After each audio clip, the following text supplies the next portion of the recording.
Hello friends, welcome to your channel MPRM। आशा करती हूँ कि आप सभी स्वस्थ होंगे, निरंतर अपने एग्जाम की तैयारी कर रहे होंगे। हम पढ़ रहे थे प्राचीन भारतीय इतिहास को घटना चक्र पूर्वावलोकन से। तो चलिए स्टार्ट करते हैं। आज हम पढ़ने वाले हैं मौर्य साम्राज्य, जिसके अंतर्गत हम चंद्रगुप्त मौर्य और उससे संबंधित जितने भी प्रश्न उत्तर वगैरह हैं उनको कंप्लीट करेंगे, जो कि सभी एग्जाम में प्रीवियस ईयर में आए हुए हैं। तो चलिए स्टार्ट करते हैं। यदि आप हमारे चैनल पर नए हैं, अभी तक चैनल सब्सक्राइब नहीं किया है, तो पूरा वीडियो देखने के बाद यदि आपको हमारा वीडियो थोड़ा सा भी यूजफुल लगे तो वीडियो को लाइक कीजिए, कमेंट कीजिए, चैनल को सब्सक्राइब कीजिए और अपने प्यारे प्यारे फ्रेंड्स के साथ वीडियो को शेयर कीजिए। तो वीडियो थोड़ा सा ज़्यादा लेंदी हो जाता है, क्योंकि मैं समझाती हूँ और याद करने के लिए थोड़ी थोड़ी छोटी छोटी सी ट्रिक भी बताती हूँ, क्योंकि एग्ज़ाम में याद रहती है ट्रिक। और उससे संबंधित ऐसी कोई ट्रिक नहीं होती जो बिल्कुल एक समुद्र में और एक आसमान में जाती है, नहीं, बल्कि उससे रिलेटेड होती है, इसलिए ही वो एग्जाम में याद रहती है। तो चलिए स्टार्ट करते हैं। मौर्य साम्राज्य। मौर्य वंश की स्थापना चंद्रगुप्त मौर्य के द्वारा की गई थी। यह भारत का एक ऐतिहासिक सम्राट है। यह पहले सम्राट था जिसने बृहत्तर, मतलब बहुत बड़ा भारत है ना, बृहत भारत पर अपना शासन स्थापित किया था। क्योंकि ये क्या है, एक बहुत महान ऐतिहासिक सम्राट माना जाता है। क्योंकि इसने बहुत बड़े भारत पर साम्राज्य स्थापित किया था। इसका विस्तार ब्रिटिश साम्राज्य से भी बड़ा था। इतने साम्राज्य की सीमा ईरान से मिला दी थी, मतलब यहाँ कहाँ जा रही थी, ईरान के पास जा रही थी। इसने ही भारत को सर्वप्रथम राजनीतिक रूप से एकबद्ध किया था। वैशाख दत्त कृत मुद्रा राक्षस में चंद्रगुप्त मौर्य को नंद राज का पुत्र माना गया है। वाह यार, कहीं से नंद को तो मारा था नहीं, लेकिन नहीं, जो वैशाख दत्त है इनके द्वारा जो पुस्तक लिखी गई है मुद्रा राक्षस, इसमें कहा गया है कि चंद्रगुप्त मौर्य कौन था, नंदराज का पुत्र था। मुद्रा राक्षस में ही चंद्रगुप्त को वैशल या कुलहीन भी कहा गया है। तो जो मुद्रा राक्षस है इसमें क्या कहा गया है, इसको वृषल कहा गया है और कुलहीन कहा गया है। घुड़ीराज ने मुद्रा राक्षस पर टीकाएं लिखी हैं। किसके द्वारा लिखी गई हैं? घुड़ीराज के द्वारा मुद्रा राक्षस पर टीकाएं लिखी गई हैं। तो मुद्रा राक्षस, चलो कोई सा भी राक्षस हो तो आपके पास आ जाएगा, क्या करोगे? डंडी से मारोगे, डंडी उंडी से मारोगे और उस पर सोचोगे भैया इसको भगा दो, तो डुंडी उंडी राज। तो ढूंढी राज के द्वारा इस पर क्या लिखी गई है? टीकाएं लिखी गई हैं। मुद्रा राक्षस के अतिरिक्त वैशाख दत्त के नाम से दो अन्य रचनाओं का भी उल्लेख प्राप्त होता है। मतलब मुद्रा राक्षस के अलावा वैशाख दत्त ने दो और किताबें लिखी हैं, जिसमें आती है देवी चंद्रगुप्तम और अभिसरितिका वंचितक या अभिसरिता बंधितक आप्रय है, जो कि ये दोनों भी किनकी हैं? वैशाख दत्त की हैं। कौन सी? देवी चंद्रगुप्तम और अभिसारिका वंचितक या बंधिकत। क्षेमेंद्र के द्वारा भी लिखी गई है, जिसका नाम है बृहत कथा मंजरी। सोमदेव के द्वारा लिखी गई है कथा सरित सागर। चंद्रगुप्त की शूद्र उत्पत्ति के विषय में विवरण देती है। तो जो किसकी है? क्षेमेंद्र की है। क्षमा कर दो भैया, बृहत किसी ने तो मैं आप पास आया, उसने बोला कि हम छोटी सी कहानी सुनाएंगे, लेकिन बहुत बड़ी सी कहानी सुना दी, बृहत कहानी सुना दी। और बिल्कुल एक थोड़ी बहुत नहीं, बहुत देर तक मंचता रहा। तो क्या है? बृहत कथा मंजरी, बहुत बड़ी। तो आप उसको क्षमा करोगे क्या? नहीं करोगे। ऐसे ही सोमदेव की, इनने कथा सारे सुना दी। सोम को पी के कोई सा भी सरित सागर पार हो जाता है ना। तो सोमदेव के द्वारा लिखी गई है कथा सरित सागर और क्षेमेंद्र के द्वारा लिखी गई है बृहत कथा मंजरी। एक क्वेश्चंस आते हैं।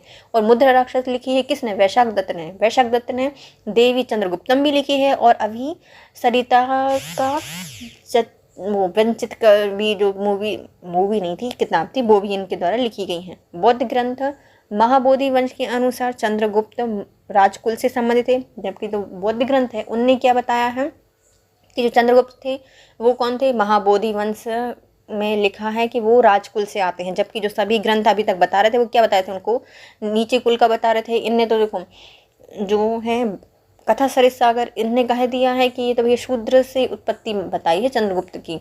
यह मौर्य नगर से उत्पन्न हुए थे, इसलिए इनका सरनेम क्या है? मौर्य है। हेमचंद्र के परिशिष्ट पर्वन में चंद्रगुप्त को मयूर पाशकों के ग्राम के मुखिया की पुत्री का पुत्र बताया गया है। इनने भी उनका थोड़ा सा क्या होता है, चरित्र मंडन किया है हेमचंद्र के द्वारा। और इन्होंने जो उनकी बुक है परिशिष्ट पर्वन, इसमें लिखा है कि चंद्रगुप्त मौर्य जो पाशक हैं, पोषक हैं, उनकी मुखिया के पुत्र थे, इसलिए इनका सरनेम क्या है? मौर्य है। विलियम जोन्स ने अपने पहले, मतलब जी विलियम जोन्स ये पहले विद्वान थे जिन्होंने सैंडो कोकट्स की पहचान मौर्य शासक चंद्रगुप्त मौर्य से की है। तो जो विलियम जोन्स हैं, इनको एक कहीं नाम मिल गया जिसका नाम था सेंटोकोकस। इन्होंने कहा कि सेंटोकोकस भी वही है चंद्रगुप्त मौर्य वाला। तो सेंटोकोकस की पहचान किससे की है? चंद्रगुप्त मौर्य से की है। एरियन तथा प्लूटार्क ने भी चंद्रगुप्त को एंटोकोकस के रूप में ही वर्णित किया है। देखो, सेंटोकोकस सेंटर में एक जोन बना दिया। तो विलियम जोन्स ने कहा कि सेंटोकोकस चंद्रगुप्त मौर्य है, जबकि जो एरियन प्लूटार्क मतलब प्लूटो से जो एलियन आए थे, उन्होंने चंद्रगुप्त को कहा कि नहीं भैया, ये तो कुछ गड़बड़ है, एंटी है। तो एंटोकोकस कहा है चंद्रगुप्त मौर्य को। जस्टिन ने सेंटोकोकस जो चंद्रगुप्त मौर्य है और सिकंदर महान की भेंट का उल्लेख किया है। जो जस्टिन है, इन्होंने भैया जस्टिस कर दिया कि भैया तुम एक काम करो, भले सिकंदर मिला है नहीं मिला है इनसे, लेकिन हम जस्टिस करते हैं कि सेंटोकोकस चंद्रगुप्त मौर्य और सिकंदर आए थे, इसलिए तो इसका नाम क्या है? सेंटोकोकस। चंद्रगुप्त मौर्य को ही सिकंदर ने बोल दिया होगा दोस्ती दोस्ती में, अरे भाई आज से तू तो चलो तुम्हारा नाम लेते नहीं बन रहा, आज से तुम्हारा नाम है सेंटोकोकस। किसने कह दिया? जस्टिन ने कह दिया। अब कुछ विद्वान हैं, हम इनके नाम पढ़ लेते हैं। क्वेश्चंस बनते हैं इनसे। तो पहले आते हैं हमारे वैशाख दत्त, इनके द्वारा लिखी गई है मुद्रा राक्षस। दूसरे आते हैं क्षेमेंद्र, इनके द्वारा लिखी गई है बृहत कथा मंजरी। फिर आते हैं सोमदेव कृत, इनके द्वारा लिखी गई है कथा सरित सागर। अब आते हैं कुछ विद्वान जिन्होंने चंद्रगुप्त को कुछ कहा है। विलियम जोन्स ने कहा है सेंटोकोकस। एरियन और जो प्लूटार्क है, इनके द्वारा कहा गया है एंटोकोकस। और जस्टिन ने सेंटोकोकस को कहा है कि ये सिकंदर से मिले थे। ऋषि चाणक्य ने अपने पुत्र का नाम चाणक्य रखा था। तो चाणक्य के पुत्र कौन हुए? चाणक्य हुए। अर्थशास्त्र के लेखन के रूप में इनकी पुस्तक में उल्लिखित कौटिल्य तथा एक पद्म खंड उल्लिखित विष्णुगुप्त नाम की भी साम्यता चाणक्य से ही प्राप्त होती है। तो देखो, चाणक्य ऋषि थे, मतलब चाणक्य ऋषि थे, उनके पुत्र का नाम क्या हुआ? चाणक्य हुआ। लेकिन अर्थशास्त्र ने बोला कि हमारे जो लिखने वाले हैं उनका नाम है कौटिल्य, तो भैया अर्थशास्त्र चाणक्य ने लिखी थी, तो चाणक्य का दूसरा नाम कौटिल्य हो जाएगा। कई जगह पे जो पद्मखंड वगैरह है उसमें इनका नाम मिलता है विष्णुगुप्त, तो इसलिए चाणक्य के ही 3 नाम हो जाएंगे। क्वेश्चन आते हैं पुराणों में इसे द्विज भ्रशव कहा गया है, अर्थात श्रेष्ठ ब्राह्मण कहा गया है।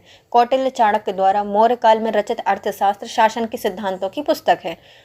तो द्विज भ्रशव कैसे कहा गया है? द्विभ्रशव कहा गया है या श्रेष्ठ ब्राह्मण कहा गया है? चाणक्य को कहा गया। और चाणक्य ने जो पुस्तक लिखी है अर्थशास्त्र, वह किससे संबंधित है? तो वह शासन के सिद्धांतों से संबंधित है। इसमें राज्य के सप्तांग मार्ग मतलब 7 मार्ग बताए गए हैं कि राज्य में कितने मार्ग होने चाहिए? 7 मार्ग होने चाहिए, सप्तांग सिद्धांत होने चाहिए। कौन कौन से? पहले राजा, दूसरा मात्र, जनपद, दुर्ग, कोश, दंड, मित्र की व्याख्या मिलती है। तो सप्तांग मार्ग आता है। क्या है इसमें सप्तांग मार्ग में? पूछ लेंगे ऑप्शन देख के कौन सा है कौन सा नहीं है। तो कोई भी राज्य है तो पहले उसका राजा होना चाहिए, फिर अमात्य मतलब उसका मंत्री होना चाहिए, और एक जनपद होनी चाहिए जिसमें वो शासन करेगा। जनपद में एक दुर्ग होगा निगरानी करने के लिए, दुर्ग है तो उसमें कुछ कोष भी होना चाहिए बस, और कोष को कोई चुराएगा तो उसको दंड देने की व्यवस्था होनी चाहिए, और कुछ मित्र भी होने चाहिए। ये सप्तांग सिद्धांत है। किसने दिया है? अर्थशास्त्र ने दिया है। कौटिल्य का अर्थशास्त्र ऐतिहासिक ग्रंथ नहीं है, किसी इतिहास से संबंधित नहीं है, अपितु यह राजनीतिक शास्त्र का एक अद्वितीय ग्रंथ है। इसकी तुलना मैकियावेली के प्रिंस से की जाती है। जो मैकियावेली की प्रिंस पुस्तक थी, उसी की तुलना इससे की जाती है अर्थशास्त्र से, कि ये भी भारत के प्रिंस जैसी लिखी हुई पुस्तक है। चंद्रगुप्त मौर्य ने दक्षिण भारत की विजय प्राप्त की थी। जैन एवं तमिल साक्ष्य वो भी चंद्रगुप्त मौर्य की दक्षिण विजय की पुष्टि करते हैं। अब बोलो कि भैया उत्तर भारत में ही शासन कर रहे थे चंद्रगुप्त मौर्य, तो नहीं, दक्षिण भारत भी कहते। किसने बोला है? जैन और जो तमिल साक्ष्य हैं वो बताते हैं कि ये यहाँ पर भी आए थे। राजनीति तौर पर समस्त भारत का एकीकरण चंद्रगुप्त मौर्य के नेतृत्व में संभव हो गया है। प्रारंभिक विजय के फलस्वरूप चंद्रगुप्त मौर्य का साम्राज्य ब्यास नदी से लेकर सिंधु नदी तक के प्रवेश में फैला हुआ था। रुद्रदामन के अभिलेख से पश्चिम भारत पर भी इसके अधिकार का प्रमाण मिलता है। जैन ग्रंथों के अनुसार सौराष्ट्र के साथ साथ अवंती जो मध्य प्रदेश में है, वहां पर भी चंद्रगुप्त मौर्य के साक्ष्य मिलते हैं। इनकी मृत्यु के पश्चात उनके साम्राज्य का विस्तार पश्चिम में हिंदू कुश पर्वत से पूर्व में बंगाल की खाड़ी तक हो गया था। तो पहले ये कहाँ तक थे? सिंधु झीलम तक थी, फिर ये वहाँ के पार कर कहाँ चले गए थे? हिंदू कुश चले गए, और पूर्व में बंगाल की खाड़ी तक आ गए थे।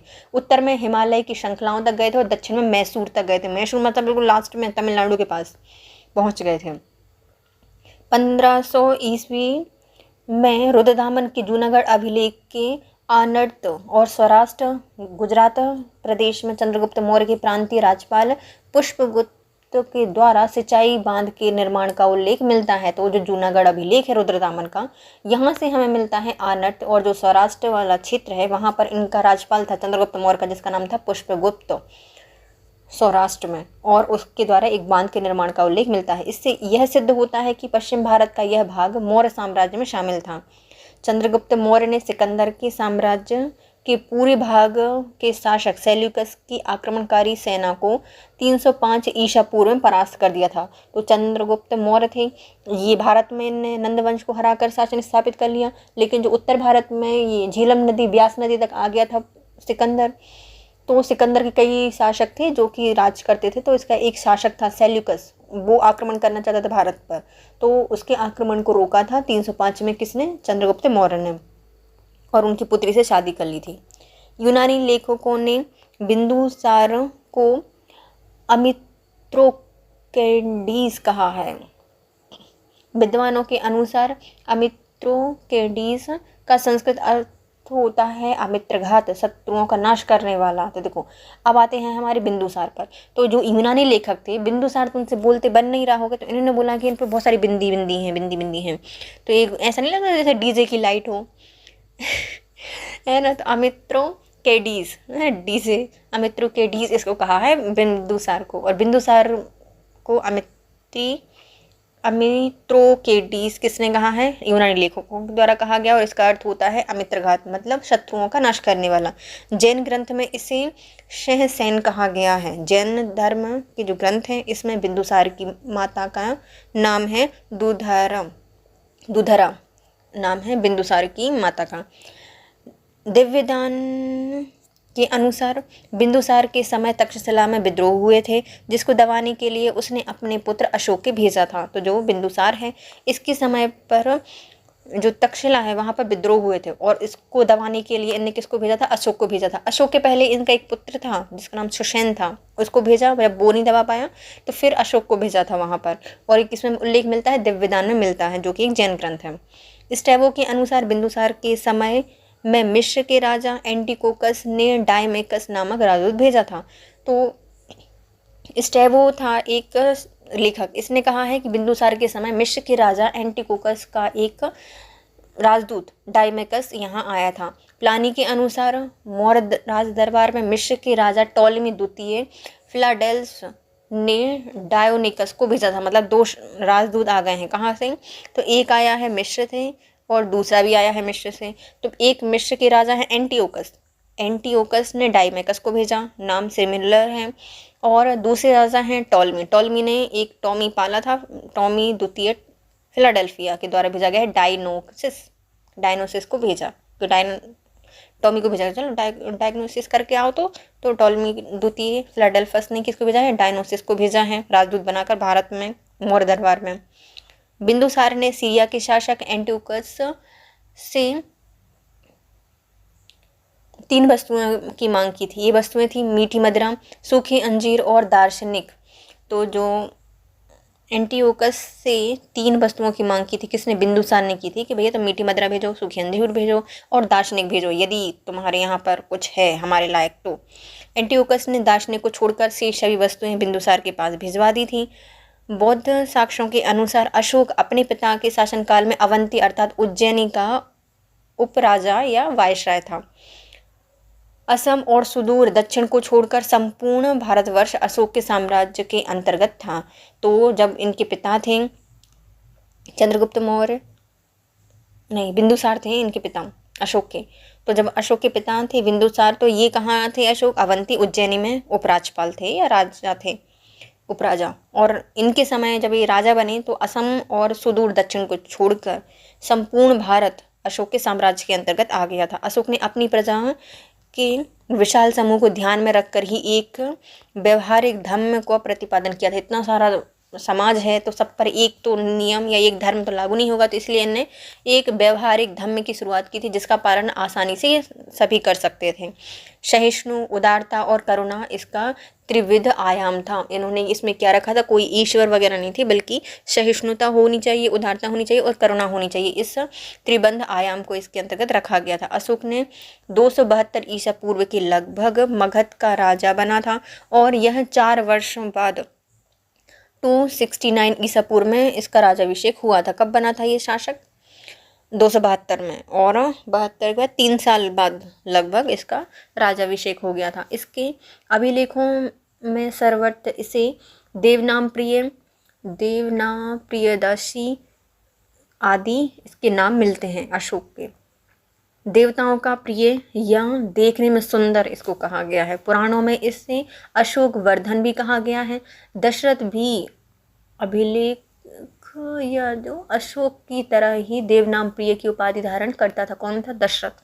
राम जी के पिता तो नहीं है दशरथ, हो सकते हैं, राम जी भैया सब में प्रिय थे, तो बस दशरथ भी अशोक की तरह ही देवनाम प्रिय उपाधि धारण करते थे। सहली अर्थात अपना वो श्रीलंका वाला है ना, दीपवंश और महावंश के अनुसार अशोक को उसके शासन के 4थे वर्ष निगूढ़ नामक भिक्षु ने बौद्ध मत में दीक्षित कर दिया था। वाया बेचारा राजाभिषेक करने बैठा, शासन करने, लेकिन बैठते साथ 4 वर्ष के बाद निगूढ़ नामक एक बुद्ध भिक्षु आए और उनको दीक्षित कर दिया। तत्पश्चात मोगलीपुत्र तिस्सा के प्रभाव से वह पूर्ण रूपेण बौद्ध हो गया था। फिर मोगलीपुत्र तिस्सा ने बोला कि भैया दीक्षा लेना ही कोई बात नहीं होती, कुछ काम भी करना पड़ता है, तो पूर्ण रूपेण इनको बुद्ध बना दिया। दिव्यदान के अनुसार बुद्ध को उपगुप्त नामक बौद्ध भिक्षु ने बौद्ध धर्म में दीक्षित कराया था। कुछ लोग बोलते हैं कि निगूढ़ ने कराया था, लेकिन कई ग्रंथ बोलते हैं कि इनको जो उपगुप्त हैं इनके द्वारा बौद्ध धर्म में दीक्षित कराया गया था। मौर्य शासकों में अशोक और उनका पौत्र दशरथ बौद्ध धर्म के अनुयायी थे। दशरथ ने ही उसकी देव नाम प्रिय की उपाधि धारण की थी, तो ये इन्हीं के पौत्र थे। अशोक के अभिलेख में रज्जुक नामक अधिकारी का उल्लेख मिलता है। रज्जुकों की स्थिति आधुनिक जिलाधिकारी जैसी होती थी, जिसे राजस्व एवं न्याय दोनों क्षेत्रों में अधिकार प्राप्त थे। तो अशोक के कुछ अभिलेख में हमें रज्जुक भी मिलता है। तो रज्जुक क्या था? उस समय का जिलाधिकारी होता था। ये राजस्व और न्याय दोनों क्षेत्र के अंतर्गत इसको रखा जाता था। अग्रोनोमोई जिले के अधिकारी को कहा जाता था। अग्रोनोमोई किसको कहा जाता था? जिले का अधिकारी होता था, आगे आगे चलता था जिले में, वहाँ का अधिकारी अग्रोनोमोई। मौर्य काल में व्यापारिक काफिले या जो कवरा होते थे, इसकी मुखिया को सातवाह कहा जाता था। क्या कहा था? सातवाह कहा जाता था। बौद्ध धर्म ग्रहण करने के उपरांत अशोक ने आखेट और बिहार यात्राएं रोक दी थी। जैसे इसने बौद्ध धर्म ग्रहण किया तो इन्होंने आखेट रोक दिया और बिहार वगैरह की यात्रा करनी रोक दी थी। इसके स्थान पर वह धर्म यात्राएं करना प्रारंभ कर दिया था। राजाभिषेक के 10 वर्ष के बाद अर्थात 8वां शिलालेख है, उसमें संबोधि या बोध गया तथा 20 वर्ष बाद रोमनदेई अभिलेख गया और उसकी पूजा की थी। देखो अब इन्होंने क्या कर दिया, 4 वर्ष बाद तो इन्होंने बौद्ध धर्म ग्रहण कर लिया। फिर कौन आए? मोगलीपुत्र तिस्सा आए, इनने उनका मार्गदर्शन किया तो इन्होंने सब छोड़ दिया आखेट वगैरह। और 10 वर्षों के बाद ये कहाँ पहुँचे? संबोधि गए। संबोधि मतलब बोध गया गए। और 20 वर्ष बाद ये रोमनदेई अभिलेख से मिलता है कि ये कहाँ गए थे? रोमनदेई गए थे और उनकी पूजा की थी। इस इतिहासकार विंसेंट आर्थर स्मिथ ने अपनी पुस्तक इंडियन लीजेंड ऑफ अशोक में साहित्य साक्ष्यों के आधार पर उपगुप्त के साथ अशोक की धम्म यात्राओं के क्रम इस प्रकार बताए हैं। किसके द्वारा बताए गए हैं? ये विंसेंट आर्थर स्मिथ हैं, इनके द्वारा बताया गया है। इंडियन लीजेंड ऑफ अशोक में जो साहित्य स्रोत मिलते हैं, साक्ष्य मिलते हैं, उनके आधार पर इन्होंने उपगुप्त के साथ यात्राएं की थी। और पहले ये गए थे लुम्बिनी। लुम्बिनी में ही जो भगवान बुद्ध है उनका जन्म हुआ था। उसके बाद कपिलवस्तु गए, फिर बोध गया गए, सारनाथ, कुशीनगर और श्रावस्ती गए थे। अशोक ने अपने राज्याभिषेक के 10 वर्ष बाद बोध गया की यात्रा की थी। 20 वर्ष बाद ये लुम्बिनी की यात्रा की थी तथा यहाँ एक शिला स्तंभ भी स्थापित करवाया था। बुद्ध की जन्मभूमि होने के कारण लुम्बिनी ग्राम का भोग कर माफ़ कर दिया गया था कि भैया अब तुम्हें भोग कर देने की ज़रूरत नहीं है। और भू राजस्व 1/6 से घटाकर 1/8 कर दिया था। 1/6 से 1/8 कर दिया था। और कहाँ गए थे? 20 साल बाद गए थे वहाँ पे लुम्बिनी में। कालसी, गिरनार और मेरठ के अभिलेख ब्रह्मी लिपि में लिखे गए हैं। कलसा गिरा मेरठ पर और ब्रह्मा जी का कलसा गिरा मेरठ पर, बस याद कर लो। ब्रह्मी लिपि में है कालसी, गिरनार और मेरठ। अशोक के इतिहास हमें मुख्यतः उनके अभिलेखों से ही ज्ञात होता है, उन्हें जो लिखा वो हमें पता है। अभिलेखों का विभाजन 3 वर्गों में किया गया है। पहले आते हैं शिलालेख, स्तंभलेख और गुहालेख। कौन कौन से हैं? शिलालेख, शिला पे लिख दिया, स्तंभ पे लिख दिया स्तंभलेख, गुहाओं में लिख दिया गुहालेख। शिलालेख 14 हैं, 14 एक खड़ा कर दो, चारों दिशाओं में उसको बता दो। तो शिलालेख 14 हैं, विभिन्न लेखों का एक समूह है जो कि 8 भिन्न भिन्न स्थानों पर प्राप्त होते हैं। 14 हैं, 8 जगह पर हैं। तो पहले आता है सहवाजगढ़ी, मानसेरा, कालसी, गिरनार, धौली, जोनगढ़, अर्नागुंडी और सोपारा। कहाँ पर हैं इनके? देखो, शानसिन, शहराबाद के, कलश में, गिरा, धुलने, जो, गुंडी, सोपारा। देखो, शान से सहरा बांध कर, गुंडा, गुंडी से करो ना, एरागुंडी से सहमान के गुंडा जा रहा था जो गढ़, ऐसे गढ़ में जहाँ पर सबका पारा, सोपारा, सबका पारा गिर जाता है धुलने से। कलश में एक कलश है जहाँ पर गिरने से क्या हो जाता है, सबका पारा धुल जाता है। तो सारा सहवाजगढ़ी, मानसेरा, गुंडी जा रहा था ऐसे गढ़ में जहाँ पर गिरने से, जिसके कलश में गिरने से पारा धुल जाता है। तो गिरनार, कालसी, धूली और सोपारा ये क्या हैं? शिलालेख हैं, 8 जगह पर, है ना। अशोक के अधिकांश अभिलेख हैं वह प्राकृतिक भाषा में, क्योंकि उस समय प्राकृतिक भाषा चल रही थी तो बहुत सारे अभिलेख हैं जो कि प्राकृतिक भाषा में है। लेकिन ब्रह्मी लिपि में भी कई जगह लिखे हुए हैं। 2 अभिलेख हैं जैसे कि सहवाजगढ़ी और मानसेरा, इसकी लिपि ब्रह्मी ना होकर खगोष्ठी है। तो सारा सहरा खोद लिया या मुखौटा से भी याद कर सकते हैं ना। तो मनसेरा ने सहवाज का सहरा बांधा था ना, तो वो क्या है? मुखौटा। तो खगोष्ठी। सहवाजगढ़ी और मानसेरा की लिपि कैसी है? खगोष्ठी है। तक्षशिला का जो अरमाइक लिपि में लिखा हुआ एक भंग अभिलेख मिला है सारेकुना नामक स्थान से, यूनानी और अरमाइक लिपि में लिखा हुआ द्विभाषी यूनानी और सीरियाई भाषा अभिलेख लगमान नामक स्थान से अरमाइक लिपि में लिखा गया है। देखो, ये तो याद हो गए। मानसेरा और सहवाजगढ़ी में क्या है? खरोष्ठी लिपि है। लेकिन तक्षशिला के जो अरमाइक लिपि में एक लिखा हुआ अभिलेख मिला है। सारेकुना में भी एक मिला है जहाँ जिसमें यूनानी है। अरमाइक लिपि में लिखा हुआ है, किस में लिखा हुआ है? जो सारेकुना है, सारे गुना माफ़ हो गए, यहाँ गए यूनानी और अरमाइक में लिख दिए, इनके सारे गुना माफ़। तो सारेकुना में ईरानी और अरमाइक लिपि में लिखे हुए मिले हैं। द्विभाषीय यूनानी और सीरियाई भाषा अभिलेख तथा लगमान नामक स्थान से अरमाइक लिपि में लिखा हुआ मिला है। लगमान में भी अरमाइक लिपि का ही है, लाग दिया आर्मिक। अशोक का अभिलेख प्राप्त हुआ है। ब्रह्मी लिपि का प्रथम उद्वाचन पत्थर की पट्टियों या शिलाओं पर उत्कीर्ण अक्षरों से ही किया गया था। सबसे पहले जो ब्रह्मी लिपि का उद्वाचन है कैसे किया गया था? जब उन्होंने शिलाओं पर लिख दिया, उसके बाद इसका उच्चारण किया गया। इस कार्य को संपादित करने वाले प्रथम विद्वान सर जेम्स प्रिंसेप थे। तो इसको पढ़ने वाले कौन थे? जेम्स प्रिंसेप थे, जिन्हें अशोक के अभिलेख को पढ़ने का श्रेय हासिल हुआ था। D.R. भंडारकर ने मात्र अभिलेख के आधार पर अशोक का इतिहास लिखने की प्रशंसनीय प्रयास किया था। तो देखो, जेम्स प्रिंसेप थे, इनके द्वारा पढ़े गए। प्रिंस थे भैया, कुछ ही पढ़ सकते थे, तो जेम्स प्रिंसेप हैं, इनके द्वारा पढ़ा गया है। और भंडार नायकी ने इन अभिलेखों के आधार पर इनका जो इतिहास था उसका ही भंडार बना दिया। तो भंडार नायकी के द्वारा अशोक का इतिहास लिखा गया है उनके शिलालेख अभिलेखों के आधार पर। प्राग अशोक ब्रह्मी लिपि का पता श्रीलंका स्थित अनुराधापुर से चलता है। तो प्राग अशोक ब्रह्मी लिपि का पता हमें कहाँ से चलता है? अनुराधापुर श्रीलंका से प्राप्त है।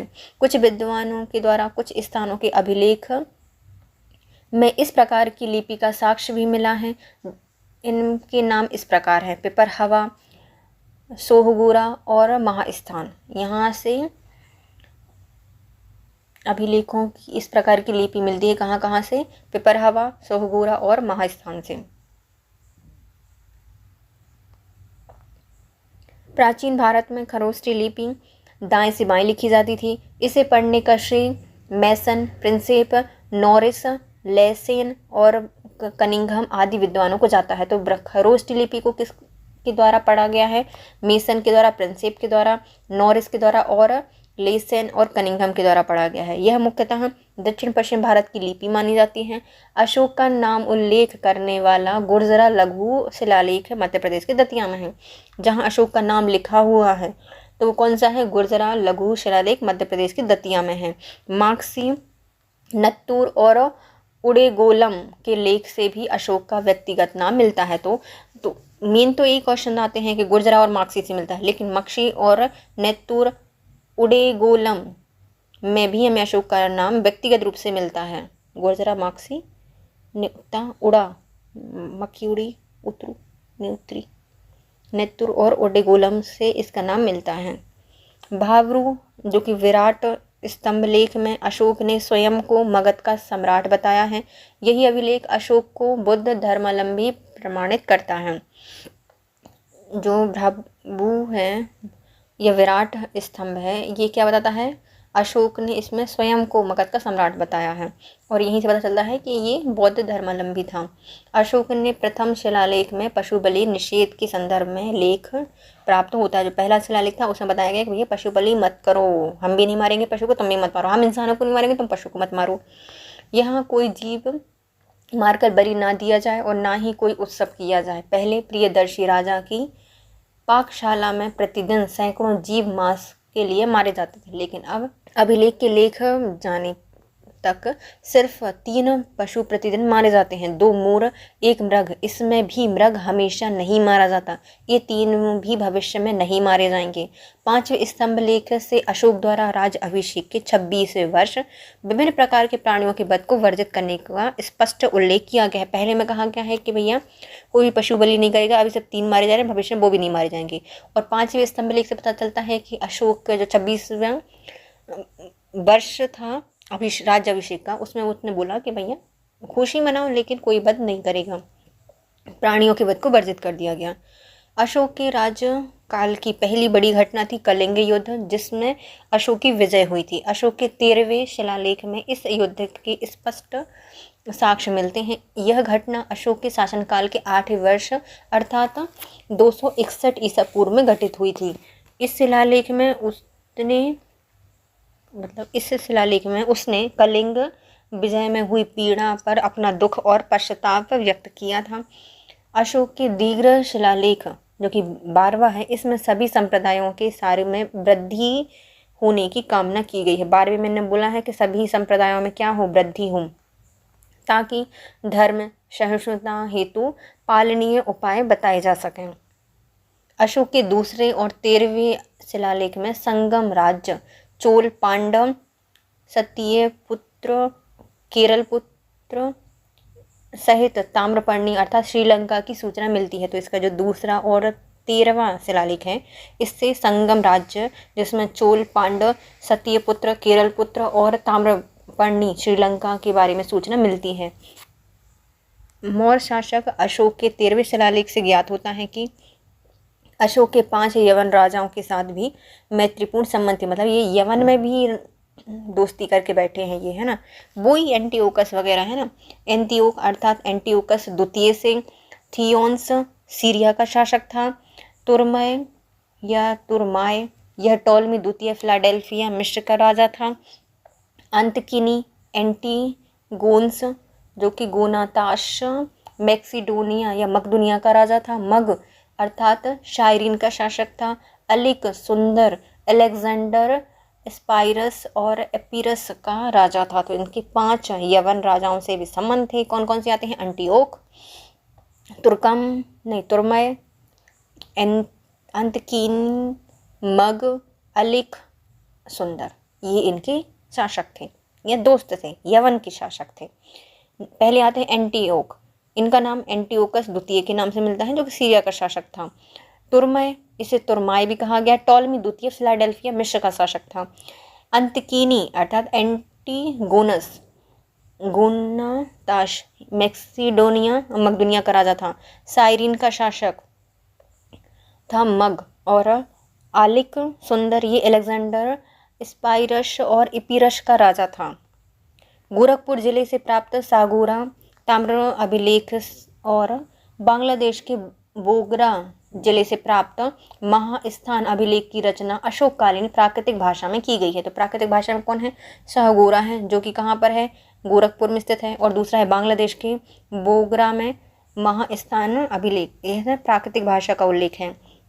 इन्हें ईसा पूर्व 3वीं शताब्दी की ब्राह्मी लिपि में लिखा गया है, प्राकृतिक भाषा में हुई है, जिन्हें ईसा पूर्व 3वीं शताब्दी में ब्राह्मी लिपि में लिखा गया है। ये अभिलेख अकाल के समय किए जाने वाले जो राहत कार्य हैं उसके संबंध में है कि भैया अकाल पड़ा था तो क्या क्या राहत कार्य इन्होंने चलाए थे, इसके बारे में लिखा गया है। इस अकाल की पुष्टि जैन स्त्रोतों से ही प्राप्त होती है। मौर्य काल में न्यायालय मुख्यतः 2 प्रकार के होते थे, धर्म स्थायी और कंटक शोधन। धर्म स्थायी में दीवानी आते थे और कंटक शोधन में फौजदारी मामले आते थे। गुप्तचरों को अर्थशास्त्र में गुण पुरुष कहा गया था, जो गुप्तचर होते थे। अर्थशास्त्र में 2 प्रकार के गुप्तचरों का उल्लेख मिलता है। पहले आती है संस्था, दूसरे आते हैं संचरा। संस्था का अर्थात होता है एक ही स्थान पर रहने वाला, जैसे कि हमारे CBI RBI वगैरह हैं। और संचरा का अर्थ क्या होता है? प्रत्येक व्यक्ति या प्रत्येक स्थान पर भ्रमण करने वाला, जैसे पुलिस वगैरह हो गए, घूम घूम के जो करते हैं गुप्तचर, वो। मेगास्थनीज की इंडिका में पाटलिपुत्र की नगर प्रशासन का वर्णन मिलता है। किसे मिलता है? इंडिका में मिलता है। इसके अनुसार पाटलिपुत्र नगर का प्रशासन 30 सदस्यों वाली समिति द्वारा किया जाता था। इसमें कुल 6 समितियां होती थीं तथा प्रत्येक समिति में 5 सदस्य थे। 6 समितियां थीं, 5 सदस्य थे, 30 सदस्य करते थे। तीसरी समिति जनगणना का हिसाब रखती थी। जो तीसरे नंबर की थी वो क्या थी? जनगणना का हिसाब रखती थी। वर्तमान में भी यही कार्य नगर पालिका प्रशासन द्वारा किया जाता है। छठी जो समिति थी उसका कार्य बिक्री कर वसूल करना होता था। विक्रय कर मूल्य का 10वां भाग के रूप में वसूला जाता था। जो बिक्री करता वह किसका जो मूल्य होता था उसका 10वें भाग के रूप में वसूला जाता था। करों की चोरी करने वाले को मृत्यु दंड दिया जाता था। यदि करों की चोरी की तो भैया कोई माफ़ी नहीं मिल जाएगी, मृत्यु दंड दिया जाएगा। यह नगरों के पदाधिकारियों को एस्टिनोमोई कहा जाता था। एस्टिनोमोई ऐश करने वाले थे नगर पदाधिकारी, यानी क्या कहा जाता था? एस्टिनोमोई कहा जाता था। मेगास्थनीज सेल्यूकस निकेटर द्वारा चंद्रगुप्त मौर्य की राज्यसभा में भेजा गया यूनानी राजदूत था। कौन था? मेगास्थनीज सेल्यूकस निकेटर द्वारा चंद्रगुप्त मौर्य के दरबार में भेजा गया एक यूनानी राजदूत था। चंद्रगुप्त मौर्य में नगरों का प्रशासन नगर पालिकाओं द्वारा चलाया जाता था, जिसका प्रमुख नागरिक या पूर्व मुख्य होता था। मेगास्थनीज ने तत्कालीन भारतीय समाज को 7 श्रेणियों में विभाजित किया था। इस प्रकार इसने 7 दिनों के हिसाब से बांटे कि इनके यहाँ 7 श्रेणियाँ हैं। कौन कौन सी हैं? पहले आते हैं दार्शनिक, दूसरे कृषक, पशुपालक, कारीगर, योद्धा, निरीक्षक और मंत्री। कौन कौन थे? दार्शनिक, कृषक, पशुपालक, कारीगर, योद्धा, निरीक्षक और मंत्री। मेगास्थनीज अपनी भारतीय समाज में दास प्रथा के प्रचलन होने का उल्लेख नहीं करता। इसके अनुसार मौर्य काल में कोई व्यक्ति ना तो अपनी जाति से बाहर विवाह कर सकता था और ना ही उससे भिन्न पेशा ही कर सकता था। इतिहासकार स्मिथ के अनुसार हिंदू कुश पर्वत भारत की वैज्ञानिक सीमा थी। अशोक के शिलालेखों में अशोक साम्राज्य के 5 प्रांतों का नाम मिलता है। तो स्मिथ ने क्या कहा है कि हिंदू पर्वत क्या है? भारत की वैज्ञानिक सीमा है। 5 प्रांतों का उल्लेख मिलता है अशोक के अभिलेखों में। पहले आते हैं उत्तरापथ, जिसकी राजधानी थी तक्षशिला। अवंतिरट, ये उज्जैनी में स्थित है, इसकी राजधानी। कलिंग, इसकी राजधानी थी तोशली। दक्षिणापथ, ये सुवर्णगिरी इसकी राजधानी थी। और पूर्व या पाच्य प्रदेश, ये इसकी राजधानी होती है पाटलिपुत्र। तो उत्तरापथ में तक्षशिला, अवंतिराट में उज्जैनी, कलिंग में तोशली, दक्षिणापथ में सुवर्णगिरी, पाश या पूर्व प्रदेश में पाटलिपुत्र। भाग एवं बलि प्राचीन भारत में राजस्व के स्रोत हैं। अर्थशास्त्र से ज्ञात होता है कि राजा भूमि का मालिक होता था। वह भूमि से उत्पन्न उत्पादन के एक भाग का अधिकारी होता था। इस कर को भाग कहा जाता था। इसी प्रकार बलि भी राजस्व का स्रोत था। तो बलि और भाग क्या हैं? राजस्व के स्रोत हैं। भूमि का मतलब अर्थशास्त्र में राजा भूमि का मालिक था। भूमि से उत्पन्न उत्पादन पर जो भाग लिया जाता था उसे भाग कहा जाता था। और इस प्रकार बलि भी राजस्व का एक स्रोत था। मौर्य मंत्रिपरिषद में राजस्व एकत्रित करने वाले कार्य समाहर्ता का था, मतलब सबसे हर लेता था उनका कर, तो राजस्व को एकत्रित करने वाले को समाहर्ता कहा गया है। अंतपाल सीमा रक्षक और सीमावर्ती दुर्गों की देखभाल करता था, जबकि प्रतिष्ठा विषय और कमिश्नरों का प्रशासक होता था। अंतपाल मतलब अंत तक जाएगा तो सीमा की रक्षा करेगा और दुर्गों की देखभाल करता था, और जब प्रतिष्ठा है प्रदेश के अंदर विषयों में कमिश्नरों का प्रशासक होता था। प्रयुक्त अधिकारी या पदाधिकारियों के अतिरिक्त अन्य पदाधिकारी इस प्रकार हैं, जैसे कि पन्नाध्यक्ष, पन्ना मतलब पत्ते पन्ने, अपने पहले पन्न क्या होते थे, वाणिज्य का कार्य है ये, तो वाणिज्य का अध्यक्ष होता है पन्नाध्यक्ष। एक आता है सुराध्यक्ष और दूसरा है सूनाध्यक्ष। सूनाध्यक्ष मतलब बूचड़ खाने का अध्यक्ष होता था। गणिका अध्यक्ष मतलब जो वैश्याएं हैं उनका निरीक्षण करता था। सीता अध्यक्ष यह राजकीय कृषि विभाग का अध्यक्ष होता था। अकाराध्यक्ष यह खानों का अध्यक्ष होता था। लक्षणा अध्यक्ष यह छापे खाने का अध्यक्ष था। लोहा अध्यक्ष यह धातु विभाग का अध्यक्ष था। और नेक्स्ट आता है नवा अध्यक्ष अर्थात जहाज रानी के विभाग का अध्यक्ष। तो कुछ अध्यक्ष दिए गए हैं जो पदाधिकारी आते हैं और कुछ अधिकारी आते हैं। पहले आते हैं पणाध्यक्ष, ये राजस्व विभाग से संबंधित है, पन्न गिन रहा है, पत्तों पर काम कर रहा है, पन्नी पन्ने पलट रहा है, वाणिज्य अध्यक्ष हो गया। सूनाध्यक्ष मतलब सब सूना कर देगा, बूचड़ खाने में सबको मार मार के, सूनाध्यक्ष। सुराध्यक्ष भी होता था। गणिकाध्यक्ष मतलब वैश्याओं का निरीक्षण करने वाले, गणिकाओं का निरीक्षण करता था। सीता अध्यक्ष, तो सीता को कृषि से जोड़ा जाता है, तो ये राजकीय कृषि विभाग का अध्यक्ष था। अकारा अध्यक्ष मतलब सारी खानों को आकर देख रहा होगा, अकाराध्यक्ष है। लक्षणाध्यक्ष मतलब कुछ लक्षण छोड़ रहे हैं, मतलब छाप छोड़ रहे हैं किसी चीज़ पर, तो छापे खाने का अध्यक्ष है। लोहा अध्यक्ष मतलब धातु विभाग का अध्यक्ष है। नवा अध्यक्ष मतलब जहाज रानी विभाग का अध्यक्ष है। नेक्स्ट आते हैं अर्थशास्त्र में, पति द्वारा परित्याग पत्नी के लिए विवाह विच्छेद की अनुमति दी गई है। तो हाँ भैया, यदि पति के द्वारा परित्याग पत्नी के लिए विवाह विच्छेद कर सकता है। मौर्यकालीन समाज में तलाक की प्रथा थी। पति के लिए बहुत समय तक विदेश में रहने और उसके शरीर में दोष हो जाने पर पत्नी उसका त्याग कर सकती थी, मतलब तलाक दे सकती थी। यदि पत्नी विदेश चला गया और आई नहीं, और या फिर उसे कोई रोग हो गया, तो भी पत्नी उसका त्याग कर सकती थी। इसी प्रकार पत्नी के व्यभिचारी होने या बांध्या होने पर जैसे दिशा में पति उसका त्याग कर सकता था। यदि पत्नी किसी और के साथ चली जाती है तब भी वो त्याग कर सकता, मतलब तलाक की प्रथा तो थी। विदेशियों को भारतीय समाज में मनु द्वारा वत्स क्षत्रिय का सामाजिक स्तर दिया गया है। तो जो विदेशी थे उनको क्या कहा गया है, वत्स क्षत्रिय कहा गया है मनु के द्वारा। सारनाथ स्तंभ का निर्माण अशोक ने करवाया था। सारनाथ में जो स्तंभ है इसका निर्माण किसने करवाया है, अशोक ने करवाया है। इस स्तंभ के शीर्ष पर सिंह की आकृति बनी हुई है जो शक्ति का प्रतीक है। इस प्रतिकृति को भारत सरकार है उसने अपने प्रतीक चिन्ह के रूप में इसको शामिल किया है। मौर्य युगीन सभी स्तंभ चुनार के बलुआ पत्थरों से निर्मित थे। तो मौर्य में जितने भी स्तंभ बने हैं वो किससे, चुनार के बलुआ पत्थर से बने हैं। स्थापत्य कला के दृष्टिकोण से सांची के स्तूप को सर्वप्रथम माना जाता है, तो सर्वश्रेष्ठ भी माना जाता है। सांची के स्तूप को सबसे विशाली माना जाता है। सांची मध्य प्रदेश के रायसेन जिले में स्थित है। इसका निर्माण अशोक ने कराया था। इस स्तूप का आरंभिक काल 3वीं शताब्दी ईसा पूर्व है। भरोत का स्तूप मध्य प्रदेश के सतना में है। भुगतो और सताओं के किसी को तो भुगतना पड़ने वाला, तो भरोत स्तूप कहाँ पे, सतना में है। सांची और भरोत के जो स्तूप है इसकी खोज अलेक्जेंडर कनिंघम ने की थी। अमरावती का स्तूप है जो कि आंध्र प्रदेश में स्थित है, गुंटूर जिले में कृष्णा नदी के दाहिने तट पर। कर्नल कॉलिन मैकेंजी के द्वारा 1797 में इस स्तूप को खोजा गया था। कलिंग वाला नहीं, गुंटूर वाला। गुंटूर में किसका है ये, अमरावती स्तूप है। किसने खोजा था, कॉलिन मैकेंजी के द्वारा खोजा था 1797 में। सारनाथ का धम्मिक स्तूप गुप्तकालीन है। जो सारनाथ का धम्मिक स्तूप है वो कौन सा है, गुप्तकालीन है, जो बिना आधार के समतल भूमि पर बनाया गया था। बिहार में पटना पाटलिपुत्र के समीप बुल्दीबाग और कुम्हार में की गई खुदाई से मौर्यकालीन लकड़ी के विशाल भवनों के अवशेष प्रकाश में आए हैं। तो पटना के समीप जो बुल्दी बाग है और कुम्हार जगह है वहाँ पर खुदाई की गई, वहाँ पर मौर्यकालीन लकड़ी के विशाल भवन के अवशेष प्राप्त होते हैं।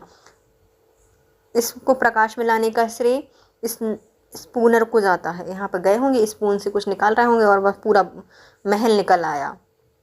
तो बुलंदी बाग बुलंदी पाने के लिए और कुम्हार जगह पे मिले हैं। किसने निकाले हैं? स्पूनर के द्वारा निकाले गए हैं।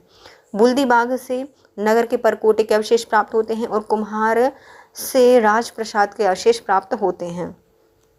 तो कुम्हार राजा के प्रसाद के लिए बनाता है मटका, और बुलंदी बाग में परकोटा है, बुलंदी छूरा था, पूरा बंद करके रखा था।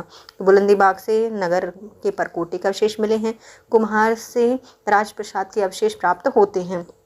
बुलंदी बाग पाटलिपुत्र का प्राचीन स्थान है, जिसे महत्वाकांक्षी व्यक्ति ने 184 ईसा पूर्व में अंतिम मौर्य शासक बृहदत्त की हत्या करके शुंग राजवंश की स्थापना की थी। इस इतिहास में पुष्यमित्र शुंग के नाम से विख्यात है। तो बुलंदी बाग क्या है?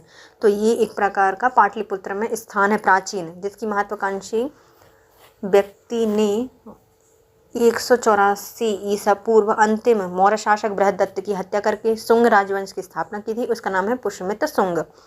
ईसा पूर्व भी कुछ शताब्दियों में चंद्रगुप्त मौर्य एवं अशोक ने गिरनार क्षेत्र में जल संसाधन व्यवस्था की ओर ध्यान दिया था। इस क्षेत्र में चंद्रगुप्त मौर्य ने सुदर्शन झील खुदवाई थी।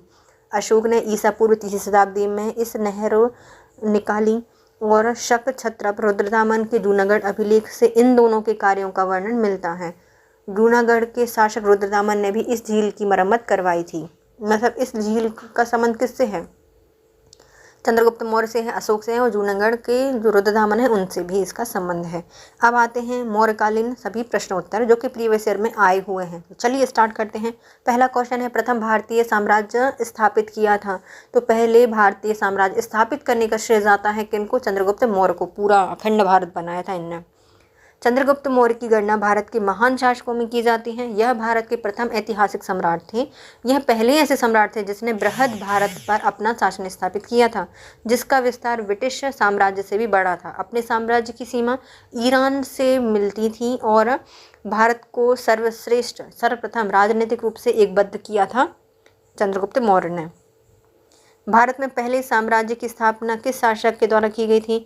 तो पहले साम्राज्य की स्थापना की थी चंद्रगुप्त मौर्य ने।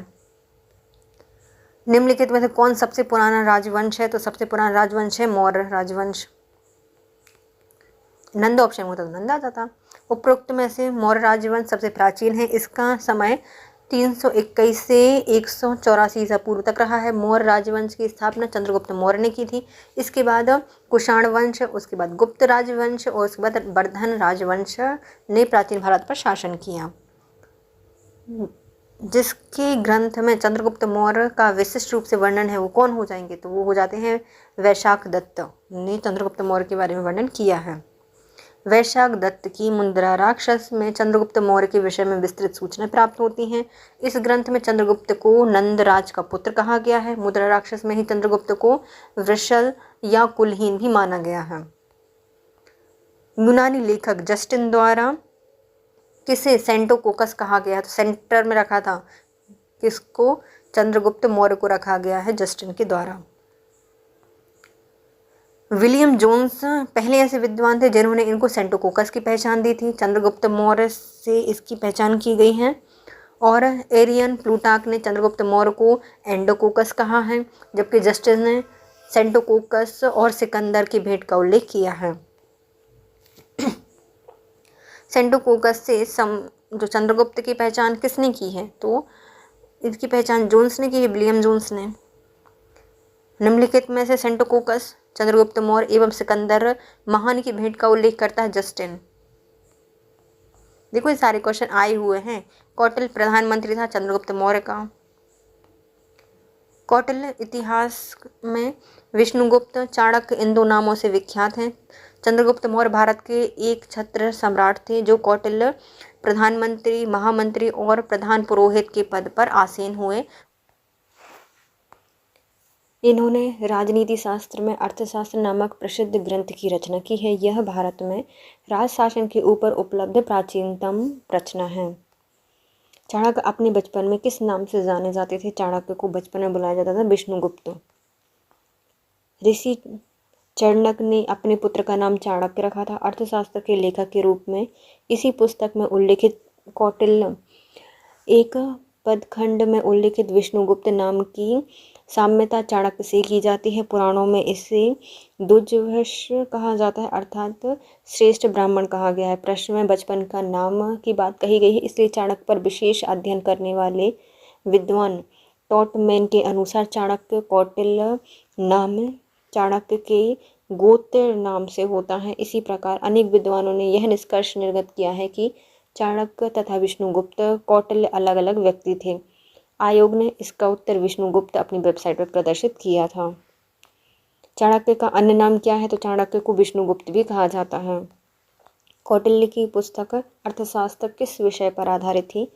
तो जो कौटिल्य की पुस्तक है अर्थशास्त्र, इसका संबंध है राजनीति से। ऑप्शन में दिया नहीं तो उपयुक्त में से किसी में से नहीं।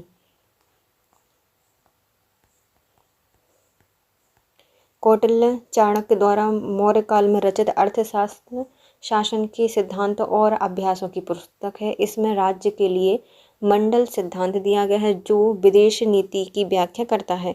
इसके अलावा इसमें सप्तांग सिद्धांत अर्थात राजा, आमत, जनपद, दुर्ग, कोश, दंड एवं मित्र की सर्वप्रथम व्याख्या मिलती है। अर्थशास्त्र में तत्कालीन प्रशासन एवं कृषि, शिल्प एवं व्यापार व्यवस्था की भी विस्तृत जानकारी प्राप्त होती है।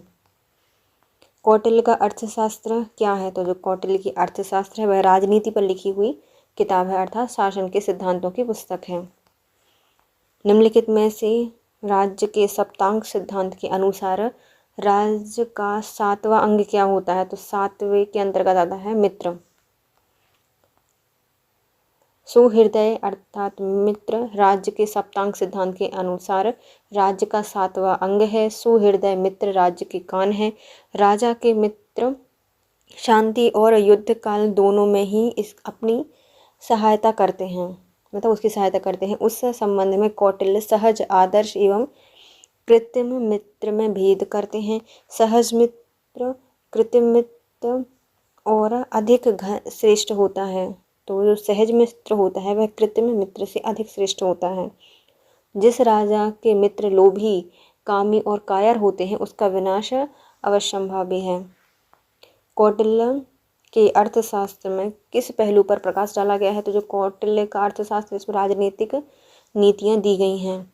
कौटिल्य के अर्थशास्त्र द्वारा चंद्रगुप्त मौर्य के शासनकाल की बहुत सी बातों का ज्ञान प्राप्त होता है। यह वस्तुतः ऐतिहासिक ग्रंथ नहीं है अपितु राजनीति शास्त्र का एक अद्वितीय ग्रंथ है। इसमें मुख्यतः राजनीतिक नीतियों पर प्रकाश डाला गया है। निम्नलिखित में से किसकी तुलना मैकियावेली के प्रिंस से की जाती है? तो कौटिल्य के अर्थशास्त्र की तुलना मैकियावेली के प्रिंस से की जाती है। अर्थशास्त्र राजनीति शास्त्र का एक अद्वितीय ग्रंथ है। इसकी तुलना मैकियावेली के प्रिंस से की जाती है।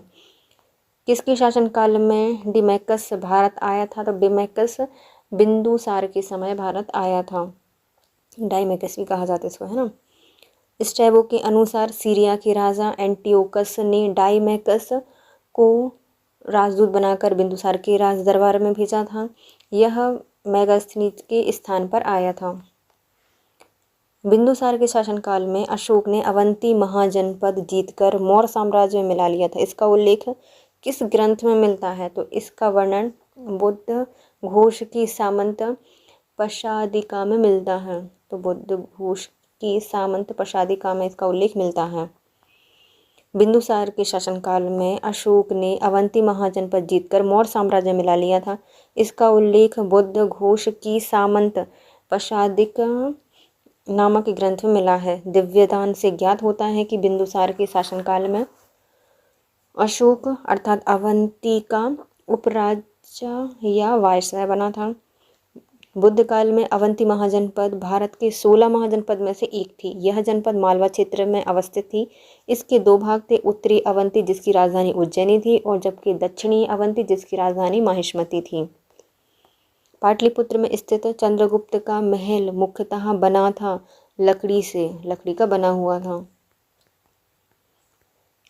बिहार में पटना पाटलिपुत्र के समीप बुलंदगीबाग और कुंभहार में की गई खुदाई से मौर्य काल के लकड़ी के विशाल भवनों के अवशेष प्रकाश में आए थे। इन्हें प्रकाश में लाने का श्रेय इस पुनर्महादेव को जाता है। बुलंदीबाग से नगर के परकोटे के अवशेष और कुम्हार से राजप्रसाद के अवशेष प्राप्त हुए हैं।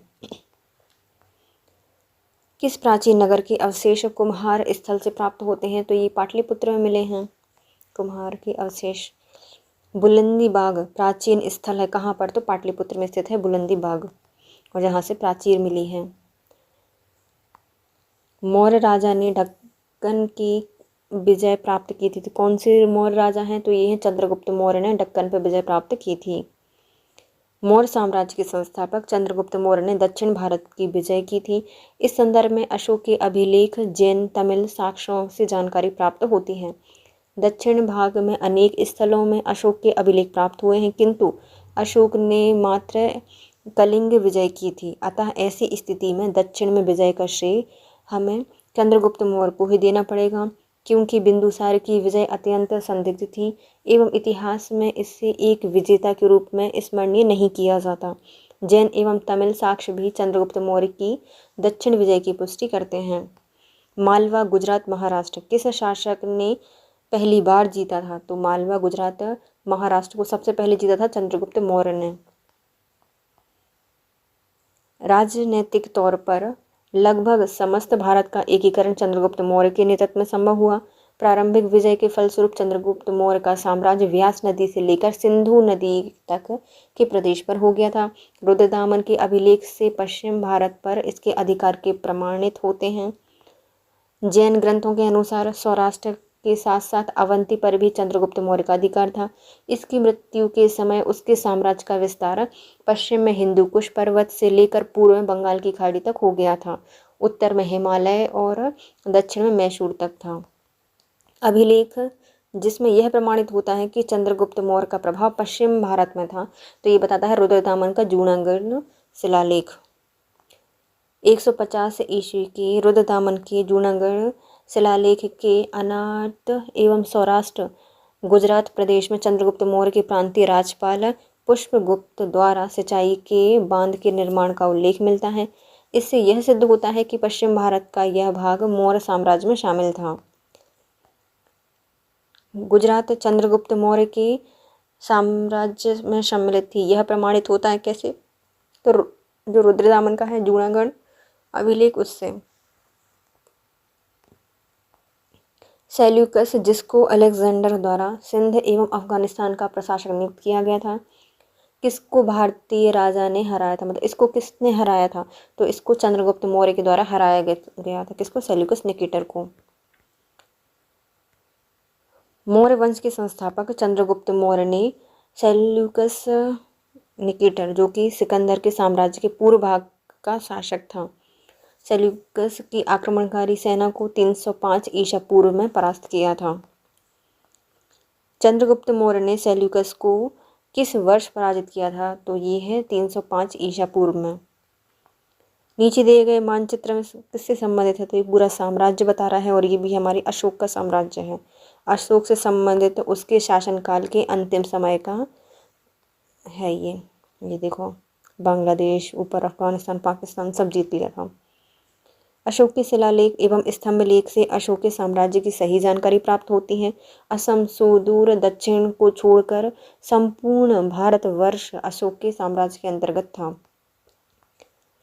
किसने सहिष्णुता, उदारता और करुणा के त्रिविध आधार पर राजधर्म की स्थापना की थी? तो ये है अशोक, जिसने उदारता, सहिष्णुता और करुणा के त्रिविध आधार पर राजधर्म की स्थापना की थी, अशोक ने। अशोक ने अपनी प्रजा के विशाल समूह को ध्यान में रखकर ही एक ऐसे व्यवहारिक धर्म का प्रतिपादन किया था जिसका पालन आसानी से सब कर सके। अशोक के धर्म सदाचार का धर्म था। ये एक नैतिक नियम था जिसका संप्रदाय विशेष से कोई संबंध नहीं था और जो मानवता के कल्याण के लिए घोषित किया गया था। सहिष्णुता, उदारता एवं करुणा इसके त्रिविध आयाम थे। निम्नलिखित में से कौन से क्षेत्र अशोक के साम्राज्य में सम्मिलित नहीं है? तो बिहार था, अफगानिस्तान था, कलिंग था, लेकिन श्रीलंका नहीं था। श्रीलंका अशोक के साम्राज्य में स्थित नहीं था। अशोक के द्वितीय शिलालेख से स्पष्ट होता है कि भारत में अशोक का अधिकार चोल, पांडव, सत्यपुत्र, खीरलपुत्र पाटलिपुत्र एवं ताम्रपर्णी श्रीलंका को छोड़कर सर्वत्र था, क्योंकि इन राज्यों को प्रत्यंत एवं सीमावर्ती राज्य कहा गया है। मतलब इनका चोल में नहीं था, पांड्य में नहीं था, सत्यपुत्र में और केरल पुत्र ताम्रपर्णी में नहीं था। अशोक का शासनकाल। अशोक ने निम्नलिखित अभिलेखों में से किस में दक्षिण भारत राज्यों का उल्लेख किया है? तो ये दूसरे मुख्य शिलालेख में किया गया है। अशोक के अभिलेखों को 3 वर्गों में विभाजित किया गया है। पहले आते हैं शिलालेख, दूसरे आते हैं स्तंभलेख, तीसरे आते हैं गुहालेख। अशोक के द्वितीय बृहद शिलालेख में चोल, पांड्य, सत्यपुत्र, केरल पुत्र आदि दक्षिण भारतीय राज्यों का उल्लेख मिलता है। भारत का प्रथम अस्पताल औषधि बाग निर्माण कराया गया है। तो पहला अस्पताल और औषधि बाग किसने बनवाया था? अशोक के द्वारा बनवाया गया था। सम्राट अशोक युद्ध के लिए इतना प्रसिद्ध नहीं है जितना वह एक धम्म विजेता लोकोपकारी कार्यों से प्रसिद्ध है। वह न केवल मानव वर्ण संपूर्ण प्राणी जगत के प्रति उदारता का दृष्टिकोण रखता था। इसी कारण से उसने पशु पक्षियों के वध पर भी प्रतिबंध लगाए थे। अशोक ने लोकहित के लिए छायादार वृक्ष, धर्मशालाएं बनवाई थी, कुएं भी खुदवाए थे। अशोक ने ही अपने शासनकाल में मनुष्य और पशुओं के लिए उपयोगी औषधि हेतु प्रथम अस्पताल, औषधालय एवं औषधि बागों का निर्माण कराया था। अशोक ने बुद्ध होते हुए भी हिंदू धर्म में आस्था नहीं छोड़ी थी। यह किसका प्रमाण है या कहाँ से प्राप्त होता है? तो इससे क्या कहा जाता है? देवनाम प्रिय की उपाधि दी गई थी, क्योंकि इसने बुद्ध होते हुए भी हिंदू धर्म में आस्था नहीं छोड़ी थी। अशोक के 272 ईसा पूर्व के लगभग मगध के राज सिंहासन पर बैठा था और 269 ईसा पूर्व के लगभग उसका राज्याभिषेक हुआ था। उसके शिलालेखों में सर्वत्र उसे देवनाम प्रिय या देवनाम प्रिय, देवानी प्रियदर्शी कहा गया है। इसका अर्थ होता है देवताओं का प्रिय और देखने में सुंदर। इससे उसके हिंदू धर्म में आस्था के संकेत मिलते हैं। निम्नलिखित में से किस स्रोत से अशोक के राजकाल में तृतीय बौद्ध संगीति होने का उल्लेख मिलता है? तो ये दीपवंश में मिला है और महावंश में मिला है। दोनों ही श्रीलंका के ग्रंथ हैं, बुद्ध ग्रंथ। सिन्हली अनुश्रुतियाँ, जिसमें दीपवंश और महावंश के अनुसार अशोक के शासनकाल में पाटलिपुत्र में बौद्ध धर्म की तीसरी संगीति हुई थी। इसकी अध्यक्षता मोकलीपुत्र तिस्र नामक प्रसिद्ध बौद्ध भिक्षु ने की थी। अशोक के शासनकाल में बुद्ध सभा किस नगर में आयोजित की गई थी? तो अशोक के समय जो बुद्ध सभा है वह पाटलिपुत्र में आयोजित की गई थी। निम्नलिखित मौर्य शासक बुद्ध धर्म के अनुयायी थे। कौन था बुद्ध धर्म का अनुयायी? तो अशोक था और दशरथ था, दोनों ही थे। मौर्य शासकों में अशोक और उसका पुत्र दशरथ बुद्ध धर्म के अनुयायी थे। दशरथ भी अशोक की तरह देवनाम प्रिय की उपाधि धारण करता था। रजुक क्या होते थे? तो रजुक यह मौर्य शासन के अधिकारी होते थे। रजुक अशोक के शिलालेख में रजुक नामक अधिकारी का उल्लेख मिलता है। स्तंभलेख में अशोक रजुकों में पूर्ण विश्वास प्रकट करता है और कहता है कि जिस प्रकार माता पिता योग धात्री के हाथों में बच्चे को सौंपकर आश्वस्त हो जाते हैं, उसी प्रकार मैंने ग्रामीण जनता के सुखों के लिए रजुक को नियुक्ति की है। रजुकों की स्थिति आधुनिक जिलाधिकारी जैसी होगी, जिससे राजस्व एवं न्याय दोनों क्षेत्रों में अधिकार प्राप्त होते थे। स्वार्थवाह किसे कहा गया? तो स्वार्थवाह कहा गया है व्यापारियों के कबीले को। स्वार्थवाह किसे कहा गया है? व्यापारियों के काफिले को कहा जाता है स्वार्थवाह। स्वार्थी बन के रहते हैं वो, व्यापारियों के काफिले। मौर्य काल में व्यापारिक काफिले या जो कारवां होते हैं उनको क्या कहा जाता है? स्वार्थवाह कहा जाता है। इसका उल्लेख कौटिल्यकृत अर्थशास्त्र में प्राप्त होता है। निम्नलिखित में से कौन सा अधिकारी मौर्य प्रशासन का भाग नहीं था? तो मौर्य प्रशासक में प्रदेशिक आता है, युक्त आता है, रजुक आता है, लेकिन अग्रहारिक नहीं आता। अग्रहारिक इसके अंतर्गत नहीं है मौर्य प्रशासन में। अशोक के लेखों में उसके प्रशासन में कुछ महत्वपूर्ण पदाधिकारियों के नाम मिलते हैं। अशोक के तीसरे शिलालेख में 3 पदाधिकारियों के नाम मिले हैं, जो आते हैं युक्त। ये अधिकारी जिले के होते थे जो राजस्व वसूला करते थे, युक्त इकट्ठा करके युक्त हो जाते थे। फिर आते हैं रजुक, ये पहले केवल राजस्व विभाग के ही कार्य करते थे, किंतु बाद में इन्हें न्यायिक अधिकार भी दे दिए गए थे रजुक को। नेक्स्ट आता है प्रदेशक। यह मंडल का प्रधान अधिकारी होता है। यह वर्तमान में संभागीय आयुक्त की तरह कार्य करते हैं। ये न्याय का भी कार्य करते हैं। प्रदेशक न्याय का काम करते हैं, संभाग का काम करते हैं, प्रधान पदाधिकारी होते हैं मंडल के। सारनाथ स्तंभ का निर्माण किसने कराया था? सारनाथ स्तंभ है उसका निर्माण करवाया है अशोक ने। सांची का स्तूप भी इसी ने बनवाया था। सारनाथ स्तंभ का निर्माण अशोक ने करवाया था। इस स्तंभ के शीर्ष पर एक सिंह की आकृति बनी हुई है जो कि शक्ति का प्रतीक है। इस प्रतिकृति को भारत सरकार ने अपने प्रतीक चिन्ह के रूप में ग्रहण किया है। यह स्तंभ मौर्ययुगीन वास्तुकला का सबसे अच्छा उदाहरण है। मौर्यकालीन सभी स्तंभ चूनार के बलुआ पत्थर से निर्मित हैं। निम्नलिखित में से किसे श्रेष्ठ स्तूप माना जाता है? तो ये है सांची का स्तूप जिसे श्रेष्ठ स्तूप माना जाता है। स्थापत्य कला के दृष्टिकोण से सांची के स्तूप को सर्वश्रेष्ठ माना जाता है। सांची मध्य प्रदेश के रायसेन जिले में स्थित है। इसका निर्माण अशोक ने कराया था। इस स्तूप का आरंभिक काल 3वीं शताब्दी ईसा पूर्व है, अतः सी सही हो जाएगा। जबकि जो भरहुत का स्तूप है वह मध्य प्रदेश के सतना जिले में है। सांची तथा भरहुत स्तूप की खोज अलेक्जेंडर कनिंघम ने की थी। अमरावती का स्तूप आंध्र प्रदेश के गुंटूर जिले में कृष्णा नदी के दाहिने तट पर स्थित है। कर्नल कॉलिन मैकेंजी के द्वारा 1797 में इस स्तूप का पता लगाया गया था। सारनाथ का धम्मेक स्तूप गुप्तकालीन है जो कि बिना आधार के समतल भूमि पर बनाया गया है। धम्मेक सारनाथ में है, गुप्तकालीन है। सांची का स्तूप किस शासक ने बनवाया था? सांची का स्तूप बनवाया था अशोक के द्वारा। सांची का स्तूप किसने बनवाया था? अशोक के द्वारा बनवाया गया था। विश्व प्रसिद्ध पर्यटक स्थल सांची का स्तूप किस नाम से जाना जाता है? तो सांची के स्तूप को कहा जाता है काकनाथ या काकण मठ कहा जाता है। विश्व प्रसिद्ध पर्यटन स्थल सांची का मध्य प्रदेश के रायसेन जिले में स्थित है। यहाँ पर पर्वत के ऊपर कई स्तूपों का निर्माण किया गया है। इन कारण से इसे महास्तूप में क्षेत्रीय स्तूपों का दूसरा नाम गिरि भी कहा गया है। 4वीं शताब्दी में गुप्त लेख में इसका नाम काकनाड महाविहार था। यहाँ पर कुल 3 स्तूप हैं।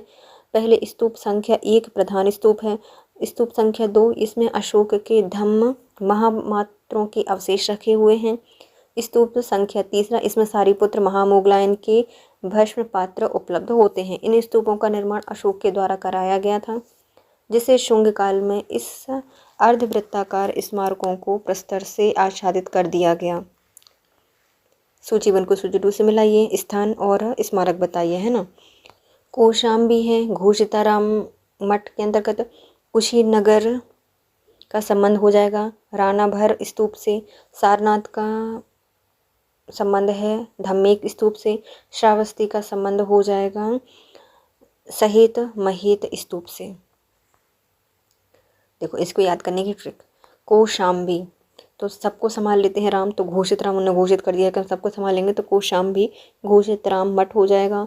कुशीनारा तो रानाभर राणा को क्या चाहिए? कुश का तिनकी का इशारा है ना। कुशीनगर रानाभर नगर स्तूप। सारनाथ धम्मेक स्तूप आ ही जाता है। श्रावस्ती स्वस्थ रहते हैं, सेहत वेहत, तो सेहत मेहत संबंध हो जाएगा श्रावस्ती से। कौशाम्बी का संबंध हो जाएगा घोषित राम मठ से। कुशीनगर का संबंध हो जाएगा रानाभर स्तूप से। सारनाथ का है धम्मेक स्तूप से। और श्रावस्ती का संबंध हो जाएगा सेहत मेहत से। तीर्थ यात्रा के समय सम्राट अशोक निम्नलिखित स्थानों पर गए। उन्होंने किस मार्ग का अनुसरण किया था? ओके,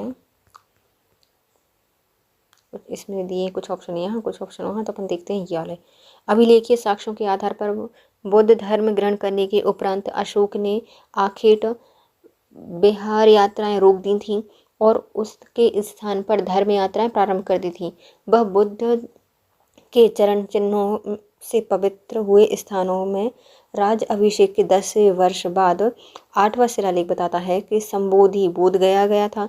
20 वर्ष बाद वह रुमंदेई अभिलेख रुमंदेई गया था, इसकी पूजा की थी। इतिहास विंसेंट आर्थर स्मिथ ने कहा है कि अपनी पुस्तक इंडियन लीजेंड ऑफ अशोक में साहित्यिक साक्ष्यों के आधार पर बताया गया है कि उपगुप्त के साथ अशोक की धम्म यात्राओं का क्रम इस प्रकार है। पहले लुम्बिनी, कपिलवस्तु, बोधगया, सारनाथ, कुशीनगर, श्रावस्ती गए थे। कुशीनगर, कपिलवस्तु, बोधगया, सारनाथ, कुशीनगर, श्रावस्ती, लुम्बिनी। अशोक के शिलालेखों में प्रयुक्त भाषा कौन सी है? तो अशोक के जो शिलालेख हैं वह लिखे गए हैं प्राकृतिक भाषा में। अशोक का इतिहास हमें मुख्यतः उसके शिलालेखों से ज्ञात होता है। इसके अभिलेखों का विभाजन 3 वर्गों में किया गया है। पहला शिलालेख, दूसरा स्तंभलेख, तीसरा है गुहालेख। शिलालेख 14 विभिन्न लेखों का एक समूह है जो कि 8 भिन्न भिन्न स्थानों से प्राप्त किए गए हैं। पहले आते हैं सहबाजगढ़ी, मानसेरा, कालसी, गिरनार, धौली, जौनगढ़, एर्नाकुलम और सुपारा। अशोक के अधिकांश अभिलेख प्राकृतिक भाषा में ब्राह्मी लिपि में लिखे गए हैं। केवल 2 अभिलेख सहबाजगढ़ी और मानसेरा की लिपि ब्राह्मी न होकर खगोष्ठी है। तक्षशिला में अरमाइक लिपि में भी लिखा गया एक भग्नावशेष मिला है। सारिकुना नामक स्थान से यूनानी और अरमाइक लिपि का लेख मिला है। द्विभाषा यूनानी और सीरियाई भाषा अभिलेख तथा लघमान नामक स्थान से अरमाइक लिपि में लिखा गया अशोक का अभिलेख प्राप्त हुआ है। निम्नलिखित में से कौन अशोककालीन अभिलेख खरोष्ठी लिपि में लिखा गया है? तो यह सहबाजगढ़ी में लिखा है और मानसेरा में भी लिखा गया है। पत्थर पर प्राचीनतम शिलालेख किस भाषा में है? तो प्राचीनतम अभिलेख है प्राकृतिक भाषा में। ब्राह्मी लिपि का सर्वप्रथम उद्वाचन किस पर उत्कीर्ण पत्थरों या अक्षरों से किया गया था? तो जो प्रथम उद्वाचन किया गया है ब्राह्मी लिपि का वह पत्थरों की पट्टिकाओं पर लिखा गया था, उत्कीर्ण किया गया था। ब्राह्मी लिपि का प्रथम उद्वाचन पत्थर की पट्टियों शिलालेखों पर उत्कीर्ण अक्षरों से किया गया था। इस कार्य को संपादित करने वाले प्रथम विद्वान सर जेम्स प्रिंसेप थे, जिन्होंने अशोक के शिलालेखों को या अभिलेखों को पढ़ने का श्रेय हासिल किया था। अशोक के शिलालेखों को सर्वप्रथम किसने पढ़ा था? तो जेम्स प्रिंसेप के द्वारा पढ़ा गया था। अशोक के शिलालेखों को सर्वप्रथम पढ़ा था जेम्स प्रिंसेप ने। ब्राह्मी लिपि को सर्वप्रथम किसने पढ़ा था? जो ब्राह्मी लिपि है उसको पढ़ा था जेम्स प्रिंसेप के द्वारा।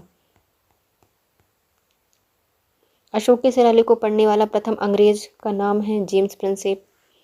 सम्राट अशोक के राजादेश का सबसे पहले विकूटन या डिसाइफर किसके द्वारा किया गया है? देखो अलग अलग तरीके से क्वेश्चन पूछे जाते हैं और इसका आंसर भी क्या है? James Prinsep. मौर्य साम्राज्य के पेशेवर के निकट उत्तर पश्चिम भाग में अशोक के शिलालेख किस लिपि में लिखे गए हैं? तो उत्तर पश्चिम भाग में जो शिलालेख मिले हैं पेशावर के पास वो हो जाते हैं खरोष्ठी लिपि में। मौर्य साम्राज्य के पेशावर के पास उत्तर पश्चिम भारत में खरोष्ठी लिपि के अशोक के अभिलेख प्राप्त हुए हैं। अशोक के अधिकांश अभिलेख प्राकृतिक भाषा ब्राह्मी लिपि में लिखे गए थे। केवल 2 अभिलेख जिसमें सहबाजगढ़ी और मानसेरा की लिपि ब्राह्मी न होकर खरोष्ठी हैं। वह स्थान जहाँ प्राक अशोक ब्राह्मी लिपि का पता चलता है, तो जो प्राक अशोक की ब्राह्मी लिपि है उसका उदाहरण कहाँ मिलता है हमें? अनुराधापुर में मिलता है। प्राक अशोक ब्राह्मी 4वीं शताब्दी ईसा पूर्व लिपि का पता श्रीलंका स्थित अनुराधापुर से पता चलता है। कुछ और स्थानों के अभिलेखों से इस प्रकार की लिपि के साक्ष्य मिलते हैं जिसके नाम इस प्रकार हैं। पहले पिपरहवा, सोहगोरा और महास्थान। पिपरहवा, सोहगोरा और महास्थान। प्राचीन भारत में निम्नलिखित में से कौन सी एक लिपि दाईं ओर से बाईं ओर लिखी जाती है? तो यह है खरोष्ठी लिपि जो कि दाईं ओर से बाईं ओर लिखी जाती थी। प्राचीन भारत में खरोष्ठी लिपि दाएं से बाएं लिखी जाती थी। इसे पढ़ने का श्रेय मैसन, प्रिंसेप, नॉरिस, लेसिन और कनिंघम आदि विद्वानों को जाता है। मुख्यतः यह उत्तर पश्चिम भारत में लिखी जाती थी। निम्नलिखित में से प्राचीन भारत में कौन सी लिपि दाहिनी से बाएं लिखी जाती थी? वो जाती है खरोष्ठी लिपि। अशोक का अपने शिलालेखों में सामान्यतः किस नाम से उल्लेख किया गया है? तो अशोक का नाम उल्लेखित है देवनाम प्रिय, प्रियदर्शी। तो प्रियदर्शी के नाम से मिलता है। अशोक के अभिलेखों में सर्वत्र उसे देवनाम प्रिय, देवनाम प्रियदर्शी, देवताओं का प्रिय, देखने में सुंदर, देवनाम प्रियदर्शी कहा गया है। राजा आदि की उपाधियों को संबोधित किया गया है। पुराणों में उसे अशोक वर्धन कहा गया है। अपने शिलालेखों में अशोक सामान्यतः किस नाम से जाने जाते थे? तो अपने शिलालेखों में अशोक को कहा गया है प्रियदर्शी। अभिलेखों में किस शासक का उल्लेख प्रियदर्शी एवं देवनाम प्रिय के रूप में मिलता है? तो ये हो जाएंगे अशोक। निम्नलिखित वक्तव्यों में कौन सा एक वक्तव्य अशोक के प्रस्तर स्तंभों के बारे में गलत है? तो अशोक का जो प्रस्तर स्तंभ है इस पर बढ़िया पॉलिश थी, तो ये पहला सही हो जाएगा। एक अखंड थे, ये भी सही है। स्तंभों का शिफ्ट या सुंडाकार था, तो ये भी सही है। ये स्थापत्य संरचना के भाग थे, तो ये गलत है। लास्ट वाला गलत हो जाएगा डी। अशोक के प्रस्तर स्तंभ स्थापत्य संरचना के भाग नहीं थे, बल्कि वे पृथक रचनाएं थी। अन्य तीनों प्रश्न के जो उत्तर हैं वो सही हैं। निम्नलिखित में से किस उभारदार मूर्ति शिल्प या रिलीफ स्कल्पचर शिलालेख में अशोक के प्रस्तर रूप चिन्ह के साथ राणो अशोक या राजा अशोक उल्लिखित है? किस में लिखा गया है? तो ये है कंगनहल्ली में। कंगनहल्ली में लिखा गया है राणो अशोक, तो अशोक लेके गए होंगे कंगन। तो ये बस उभारदार एक मूर्ति शिल्प है जिसमें इनका नाम मिलता है राणो अशोक। क्या नाम है इसका? कंगनहल्ली। कर्नाटक के गुलबर्गा जिले में भीमा नदी के तट पर कंगनहल्ली में बुद्ध स्तूप है। यह सम्राट अशोक की रानी के साथ प्रस्तर पर रूप चित्र उत्कीर्ण है। उसके नीचे राणो अशोक, राजा अशोक लिखा हुआ है। निम्नलिखित में से किस एक अभिलेख में अशोक के व्यक्तिगत नाम का उल्लेख है? तो ये हो जाएगा मार्क्सी। गुर्जरा में भी है एक अभिलेख, उसमें भी है इसका नाम। अशोक का इतिहास में हमें मुख्यतः अभिलेखों से ही ज्ञात होता है। अभी तक 40 से अधिक अभिलेख प्राप्त हो चुके हैं। मार्क्सी, गुर्जरा, नेत्तूर और उंडेगोलम अभिलेख से हमें अशोक के व्यक्तिगत नाम का पता चलता है। निम्नलिखित अभिलेखों में से किस लेख में अशोक नाम उल्लिखित है? तो ये हो जाएगा हमारा मक्सी का लघु शिलालेख। निम्नलिखित अभिलेखों में से किस में अशोक का नाम उल्लिखित है? तो ये है गुर्जरा अभिलेख से। अशोक का रोमनदेही स्तंभ कहाँ पर या किससे संबंधित है? जो रोमनदेही अभिलेख है यह बुद्ध के जन्म से संबंधित है। अशोक का रोमनदेही अभिलेख, और ये यात्रा करने गया था 20वें वर्ष। अशोक ने अपने राज्य अभिषेक के 20वें वर्ष लुम्बिनी की यात्रा की थी तथा वहां एक शिला स्तंभ रोमनदेही लघु स्तंभ लेख उत्कीर्ण कराया था। बुद्ध की जन्मभूमि होने के कारण लुम्बिनी ग्राम का भोग कर माफ कर दिया गया था। भू राजस्व बनवाय 6 से घटाकर बनवाय 8 कर दिया था। गुर्जरा लघु शिलालेख जिसमें अशोक का नाम उल्लेख किया गया है कहाँ पर है? तो जो गुर्जरा लघु शिलालेख है इसका संबंध हो जाएगा मध्य प्रदेश के दतिया जिले से। केवल वह स्तंभ जिसमें अशोक ने स्वयं को मगध का सम्राट कहा है तो वो हो जाएगा आब्रू स्तंभ। आब्रू या विराट स्तंभ लेख में अशोक ने स्वयं को मगध का सम्राट बताया है। यही अभिलेख अशोक को बुद्ध धर्मावलंबी प्रमाणित करता है। कालसी प्रसिद्ध है, जो कालसी है उसका संबंध किससे हो जाएगा? अशोक के शिलालेख के कारण प्रसिद्ध है। कालसी क्यों प्रसिद्ध है? क्योंकि वहां पे अशोक का शिलालेख मिला था। कालसी उत्तराखंड के देहरादून में स्थित है। यहाँ से अशोक का शिलालेख मिलता है, इसलिए कालसी का ऐतिहासिक महत्व है। उत्तराखंड में सम्राट अशोक के शिलालेखों की एक प्रति कहाँ से मिली है? तो उत्तराखंड में एक मिली है कालसी से, देहरादून के पास। कलिंग युद्ध की विजय एवं क्षतियों का वर्णन अशोक के किस शिलालेख में है? तो वह 13वें शिलालेख में किया गया है। अशोक के राजकाल की पहली बड़ी घटना कलिंग युद्ध और उसके अशोक की विजय से है। अशोक के 13वें शिलालेख से इस युद्ध के स्पष्ट साक्ष्य मिलते हैं। यह घटना अशोक के शासनकाल में 8वें वर्ष अर्थात 261 ईसा पूर्व में घटित हुई थी। इस शिलालेख में उसने कलिंग युद्ध में हुई पीड़ा पर अपना दुख एवं पश्चाताप व्यक्त किया था। पश्चाताप व्यक्त किया था। कलिंग युद्ध का विवरण किससे ज्ञात होता है? तो जो कलिंग युद्ध का विवरण है वह 13वें शिलालेख से प्राप्त होता है। अशोक के निम्नलिखित अभिलेखों में से पूर्ण रूपेण धार्मिक सहिष्णुता के प्रति समर्पित कौन सा अभिलेख है? तो सहिष्णुता के प्रति समर्पित है उसका शिलालेख 12वां। अशोक के दीर्घ शिलालेख 12वें में सभी संप्रदायों के सार की वृद्धि होने की कामना की गई है तथा धार्मिक सहिष्णुता हेतु पालनीय उपाय बताए गए हैं। निम्नलिखित में से किस शासक ने अपनी प्रजा को इस अभिलेख के माध्यम से परामर्श दिया है? कोई व्यक्ति जो अपने संप्रदाय को महिमा मंडित करने की दृष्टि से अपने धार्मिक संप्रदाय की प्रशंसा करता है या अपने संप्रदाय के प्रति अत्यधिक भक्ति के कारण अन्य संप्रदायों की निंदा करता है, वह अपितु अपने संप्रदाय को गंभीर रूप से हानि पहुंचाता है। किसने कहा है? अशोक के द्वारा ये कहा गया है।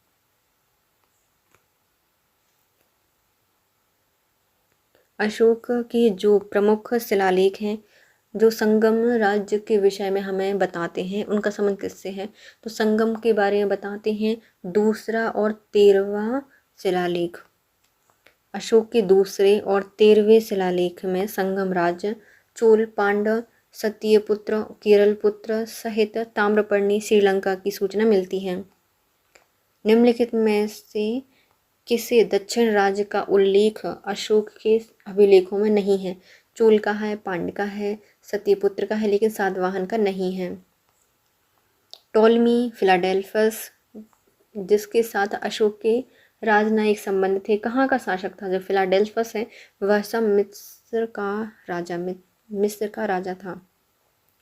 मौर्य शासक अशोक के 13वें शिलालेख से ज्ञात होता है कि अशोक के 5 यवन राजाओं के साथ मैत्रीपूर्ण संबंध थे। इसमें आते हैं अंतियोक जो कि एंटियोकस द्वितीय थियोस सीरिया का शासक था। तुरमय या तुरामाय कहा जाता है, यह टॉलमी सेकंड फिलाडेल्फिया मिस्र का राजा था। अंतकिन यह एंटीगोनस गोनाताश मेसिडोनिया और मकदुनिया का राजा था। मग साइरिन का शासक था। अलिक सुंदर यह अलेक्जेंडर स्पाइरस या एपीरस का राजा था। अशोक का समकालीन तुरमय कहाँ का राजा था? जो तुरमय है इसका संबंध है मिस्र से। निम्नलिखित में से किससे राजवंश के शासक की सुदूर देश जैसे सीरिया, मिस्र के साथ राजकीय संबंध है? तो ये हो जाएगा हमारा अशोक। कहाँ गया? मौर्यकालीन अशोक का। अशोक के धम्म का मूल संदेश क्या था? तो ये अहिंसा से संबंधित थी, करुणा से संबंधित थी, लेकिन इसमें ऑप्शन ही नहीं है, तो उपयुक्त में से कोई नहीं। अशोक धम्म का नैतिक संहिता थी। अशोक अपने और दूसरे एवं 7वें शिलालेख के माध्यम से संदेश देता है कि कुछ अर्थात कम पाप करना, कल्याण करना, दयादान करना, सत्य बोलना, पवित्रता में रहना, स्वभाव में मधुरता एवं साधुता बनाए रखना। इसी प्रकार अशोक धम्म के मूल संदेश में शांति, अहिंसा, बड़ों का सम्मान, धार्मिक सहनशीलता निहित थी।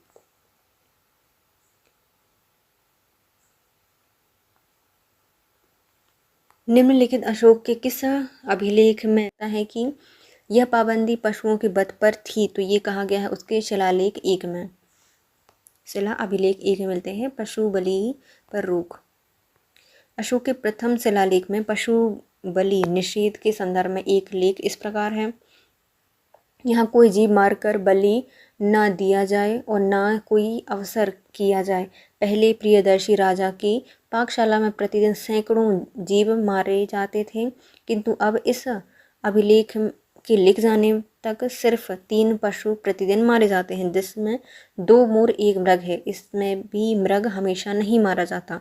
ये तीनों भी भविष्य में नहीं मारे जाएंगे। 5वें स्तंभ लेख के अनुसार अशोक द्वारा राज्याभिषेक के 26वें वर्ष बाद निम्नलिखित जीवों के वध निषेध जैसे तोता, मैना, अरुणा, जंगली बतख, नंदी मुख, चिंगादड़, रानी चींटियाँ, मछली, कछुआ, शाही, गहरी हिरण, बैल, सफ़ेद कबूतर, घरेलू कबूतर जैसे चौपाए जो खाए ना जाते हों और अन्य किसी काम में ना आते हों, प्रत्येक पक्ष के 8वें, 14वें और 15वें दिन दृश्य या पुनर्वसु के दिन तीनों ऋचाओं की पूर्णिमा को और दूसरे त्योहारों पर बैल, बकरे, सूअर और अन्य जानवरों को बधिया ना किया जाए। तृतीय पुनर्वसु और ऋतुओं की पूर्णिमा को प्रत्येक ऋतु की पूर्णिमा वाले पक्ष में घोड़ा और बैलों को ना दागा जाए। यह स्पष्ट करता है कि इसका अवशिष्ट विकल्प बी ही होगा।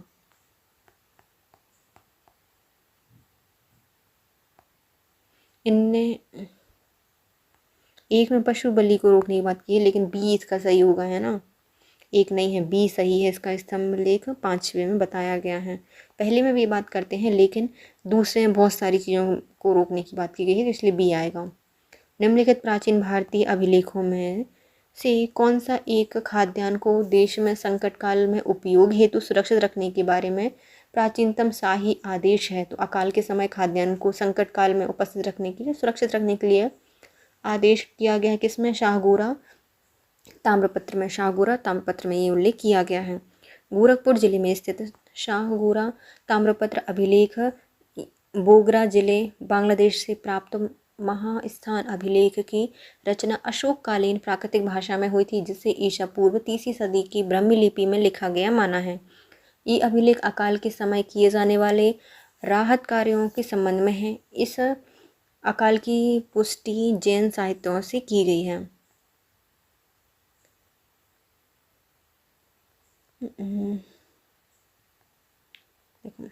अशोक ने कलिंग को मौर्य साम्राज्य में जोड़ लिया था, तो ये सही है। कलिंग की विजय किसने की थी? अशोक ने की थी। कलिंग दक्षिण भारत को जाने वाले स्थलीय और समुद्री मार्गों को नियंत्रित करता था, तो ये भी सही है। दोनों ही सही हैं और आर का सही स्पष्टीकरण भी करता है। अशोक ने अपने राज्याभिषेक के 8वें वर्ष कलिंग पर विजय की थी। इसे मौर्य साम्राज्य मिला लिया था। दक्षिण के साथ सीधे संपर्क के लिए समुद्री और स्थल मार्ग पर मौर्यों का नियंत्रण आवश्यक था। यदि कलिंग स्वतंत्र देश रहता तो समुद्री एवं स्थल मार्गों से होने वाले व्यापार में रुकावट पड़ सकती थी, अतः कलिंग को अवध साम्राज्य मिलाना आवश्यक था। इस प्रकार से विकल्प और कारण दोनों ही सही हैं और कारण भी कथन की सही व्याख्या करता है। हो जाएगा कि जो मौर्यकालीन शासक थे इन्होंने धार्मिक आधार पर भू अनुदान नहीं किया, पहला सही है। भू अनुदान के विरुद्ध कृषकों ने विद्रोह किया था, तो ये गलत है। कोई विद्रोह नहीं हुए थे, कृषकों के तो स्पेशली नहीं हुए थे। धार्मिक आधारों पर भूमि दान का प्रथम साक्ष्य मौर्य उत्तर युगीन राजवंश सातवाहन के समय एक अभिलेख से प्राप्त होता है। मौर्यकालीन शासकों ने धार्मिक आधार पर कोई भूमि दान स्वरूप नहीं दी है। भूमि दान के विरुद्ध कृषकों के विद्रोह का कोई भी वर्णन प्राप्त नहीं होता। प्रसिद्ध यूनानी राजदूत मेगास्थनीज भारत के किसके दरबार में आया था? तो यूनानी राजदूत है वह मेगास्थनीज आया था चंद्रगुप्त मौर्य के दरबार में।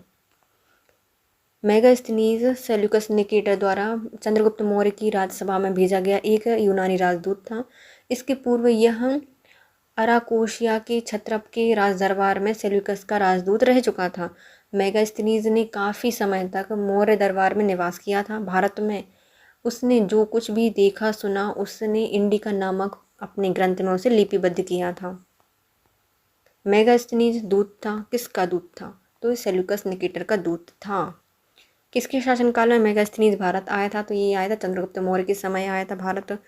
मौर्य समाज के 7 वर्गों में विभाजित का विशेष रूप से उल्लेख किया है किसने? तो मेगास्थनीज की जो पुस्तक है इंडिका, इसके द्वारा भारतीय समाज को 7 वर्गों में विभाजित किया गया है।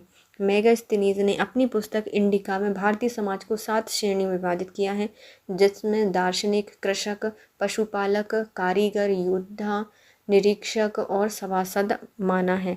दार्शनिक, कृषक, पशुपालक, कारीगर, योद्धा, निरीक्षक और सभासद। मेगास्थनीज भारतीय समाज में दास प्रथा के प्रचलित होने का उल्लेख नहीं करता। मौर्य काल में कोई भी व्यक्ति ना तो अपनी जाति से बाहर विवाह कर सकता था और ना ही उनसे भिन्न पेशा ही अपना सकता था। मेगास्थनीज ने भारतीय समाज को कितनी श्रेणियों में विभाजित किया था? तो मेगास्थनीज के द्वारा भारतीय समाज को 7 श्रेणियों में विभाजित किया गया है। निम्नलिखित में से किस स्त्रोत में उल्लिखित है कि प्राचीन भारत में दास नहीं थे? तो दास नहीं थे ये कहा गया है मेगास्थनीज की पुस्तक इंडिका में। मेगास्थनीज की पुस्तक इंडिका में कहा गया है कि भारत में कोई भी दास नहीं था। मौर्य समाज का विभाजन 7 वर्गों में विशेष तौर पर किया था किसने? मेगास्थनीज की इंडिका में। मौर्य काल में टैक्स को छुपाने या चोरी करने के लिए कौन सा दंड दिया जाता था? यदि किसी ने टैक्स चुराया तो उसको मृत्युदंड दिया जाएगा। मेगास्थनीज की पुस्तक इंडिका में पाटलिपुत्र के नगर प्रशासन का वर्णन किया गया है। इसके अनुसार पाटलिपुत्र नगर का प्रशासन 30 सदस्यों की विशेष समितियां करती थीं। इसमें कुल 6 समितियां थीं और प्रत्येक समिति में 5 सदस्य होते थे। छठी समिति का मूल काल जो है वह बिक्री कर को वसूल करना होता था। विक्रय कर मूल का 10वें भाग के रूप में वसूल किया जाता था। करों की चोरी करने पर मृत्युदंड की सजा दी जाती थी। वह स्रोत जिसमें पाटलिपुत्र के प्रशासन का वर्णन उपलब्ध है तो वो हो जाएगा हमारी इंडिका। निम्नलिखित में से कौन स्रोत मौर्य की नगर प्रशासन का विस्तृत विवरण देता है? तो मौर्य के नगर प्रशासन का विवरण देता है मेगास्थनीज की इंडिका। मेगास्थनीज की पुस्तक का नाम है इंडिका। इंडिका के मूल लेखक मेगास्थनीज। इंडिका के मूल लेखक हैं मेगास्थनीज। इंडिका के लेखक हैं मेगास्थनीज। वर्तमान नगरपालिका प्रशासन का कौन सा कार्य मौर्य काल से जारी है?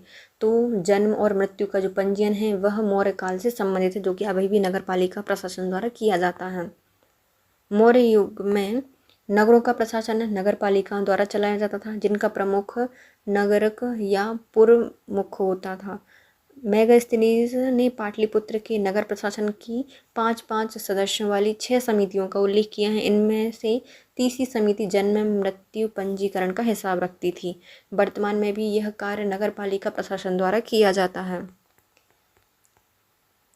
मौर्य नरेशों के बारे में निम्नलिखित में से कौन सा कथन सही है ये बताइए? तो मौर्य नरेश का संबंध है संस्कृति, कला और साहित्य से संबंधित था, प्रांतीय विभाजन से संबंधित थे और हिंदू कुश तक साम्राज्य था। ये भी सही है, लेकिन सोने के सिक्के ये जारी नहीं करते। मौर्य सम्राटों ने संस्कृति, कला एवं साहित्य के विकास में महती भूमिका अदा की थी। चंद्रगुप्त मौर्य का साम्राज्य उत्तर पश्चिम में ईरान की सीमा से लेकर दक्षिण वर्तमान उत्तरी कर्नाटक तक फैला हुआ था। पूर्व में मगध से लेकर पश्चिम में सौराष्ट्र एवं सौपारा तक संपूर्ण प्रदेश उसके साम्राज्य के अधीन था। इतिहासकार स्मिथ के अनुसार हिंदू कुश पर्वत भारत की वैज्ञानिक सीमा थी। अशोक के अभिलेखों में मौर्य साम्राज्य के 5 प्रांतों के नाम मिलते हैं, जिसमें उत्तरापथ, अवंतिरट, कलिंग, दक्षिणापथ, पाच्य या पूर्व प्रदेश। स्वर्ण सिक्कों को भारत में प्रचलित करने का श्रेय हिंद, यवन या इंडो ग्रीक शासकों को जाता है। भाग या बलि क्या थे? तो ये राजस्व के स्रोत थे। भाग या बलि, भाग एवं बलि प्राचीन भारत में राजस्व के स्रोत थे। अर्थशास्त्र से ज्ञात होता है कि राजा भूमि का मालिक होता था। यह भूमि से उत्पन्न उत्पादन के एक भाग का अधिकारी था। इस कर को भग कहा जाता था और इसी प्रकार से बलि भी राजस्व का स्रोत थी। मौर्य काल में भूमि कर, जो कि राज्य की आय का मुख्य स्रोत था, किस अधिकारी द्वारा एकत्रित किया जाता था? तो इसको एकत्रित करता था सीता अध्यक्ष। मौर्य काल में सीता अध्यक्ष कृषि भूमि का अध्यक्ष था। वही भूमि कर वसूली का कार्य करता था, जबकि अग्रोनोमोई जिले के अधिकारी होते थे। शुल्का अध्यक्ष ये विभिन्न प्रकार के व्यवसाय एवं व्यापार पर कर वसूला करते थे। अक्रा अध्यक्ष या अकारा अध्यक्ष यह खानों के नियंत्रण का कार्य करते थे, आकार देते थे खानों को। मौर्य काल में सीता से तात्पर्य है तो सीता का अर्थ होता है राजकीय भूमि से प्राप्त आय। मौर्य काल में राजकीय भूमि की व्यवस्था सीता अध्यक्ष द्वारा की जाती थी। इससे प्राप्त होने वाली आय को सीता कहा गया है। मौर्य मंत्री परिषद में निम्नलिखित में से कौन राजस्व इकट्ठा करने से संबंधित है? तो राजस्व को इकट्ठा करता था समाहर्ता। कौन करता था? समाहर्ता करता था। मौर्य मंत्री परिषद में राजस्व एकत्रित करने का कार्य समाहर्ता द्वारा किया जाता था। अंतपाल सीमा रक्षक सीमावर्ती दुर्गों की देखभाल करता था, जबकि प्रतिष्ठा प्रदेशों यह जो प्रदेश का विषय है, कमिश्नर है, उनका प्रशासक होता था। निम्नलिखित में से कौन मौर्ययुगीन अधिकारी माप तौल का प्रभारी होता है? तो मौर्यकालीन जो अधिकारी है, जो माप तौल देखता है, उसे कहा जाता है पोतवाध्यक्ष। मौर्ययुगीन अधिकारी पोतवा अध्यक्ष नाप तौल का प्रभारी था। परणाध्यक्ष यह वाणिज्य विभाग एवं सूनाध्यक्ष बूचड़खाने का अधिकारी था। परणाध्यक्ष वाणिज्य विभाग और सूनाध्यक्ष बूचड़खाने का। मौर्य काल में एग्रोनोमोई अधिकारी निम्नलिखित में किस क्षेत्र से संबंधित है? एग्रोनोमोई अधिकारी है, इसका संबंध है मार्ग निर्माण से। मौर्य काल में एग्रोनोमोई अधिकारी राजस्व का संग्रह, सिंचाई सुविधाओं का पर्यवेक्षण, न्यायिक प्रशासन एवं भूमि की माप, सड़कों पर 10 स्टेरियो की दूरी पर पत्थर लगाना, सड़कों का रखरखाव से संबंधित कार्य करता था। इस तरह मार्ग निर्माण और उसके कार्य प्रतीत होते हैं। ये उत्तर प्रदेश सी माना है, तो कौन है? एग्रोनोमोई मार्ग का निर्माण करता था। पंकोदक सन्निरोधे मौर्य प्रशासन द्वारा लिया जाने वाला जुर्माना था। क्या नाम है इसका? पंकोदक सन्निरोधे, यह मौर्य प्रशासन द्वारा लिए जाने वाला जुर्माना है। यह सड़कों पर कीचड़ फैलाने पर देना पड़ता था। पंकोदक सन्निरोधे मौर्य प्रशासन में सड़क पर जल एवं कीचड़ इकट्ठा करने और कीचड़ फेंकने के कारण लिया जाने वाला जुर्माना था। मौर्य काल में शिक्षा का सर्वाधिक प्रसिद्ध केंद्र कौन सा हो जाएगा? तो शिक्षा का सबसे प्रसिद्ध केंद्र था जिसका नाम है तक्षशिला। वैशाली वर्तमान में बिहार का एक जिला है। प्राचीन काल में वैशाली बुद्ध और जैन परंपरा से जुड़ा हुआ था। इसकी स्थापना 6ठी शताब्दी ईसा पूर्व में गौतम बुद्ध के जन्म 563 BC से पहले की गई थी। महावीर स्वामी का जन्म भी यहीं हुआ था। नालंदा बुद्ध शिक्षा का महत्वपूर्ण केंद्र था। सर्वप्रथम यहाँ बुद्ध विहार की स्थापना गुप्त काल में कराई गई थी। नालंदा में की गई खुदाइयों से पता चला है कि यह विश्वविद्यालय लगभग 1 मील लंबाई में और आधा मील चौड़ाई में स्थित था। तक्षशिला यह मौर्य काल में हिंदू एवं बौद्ध शिक्षा का प्रमुख केंद्र थी। यहाँ देश भर से लोग पढ़ने आते थे।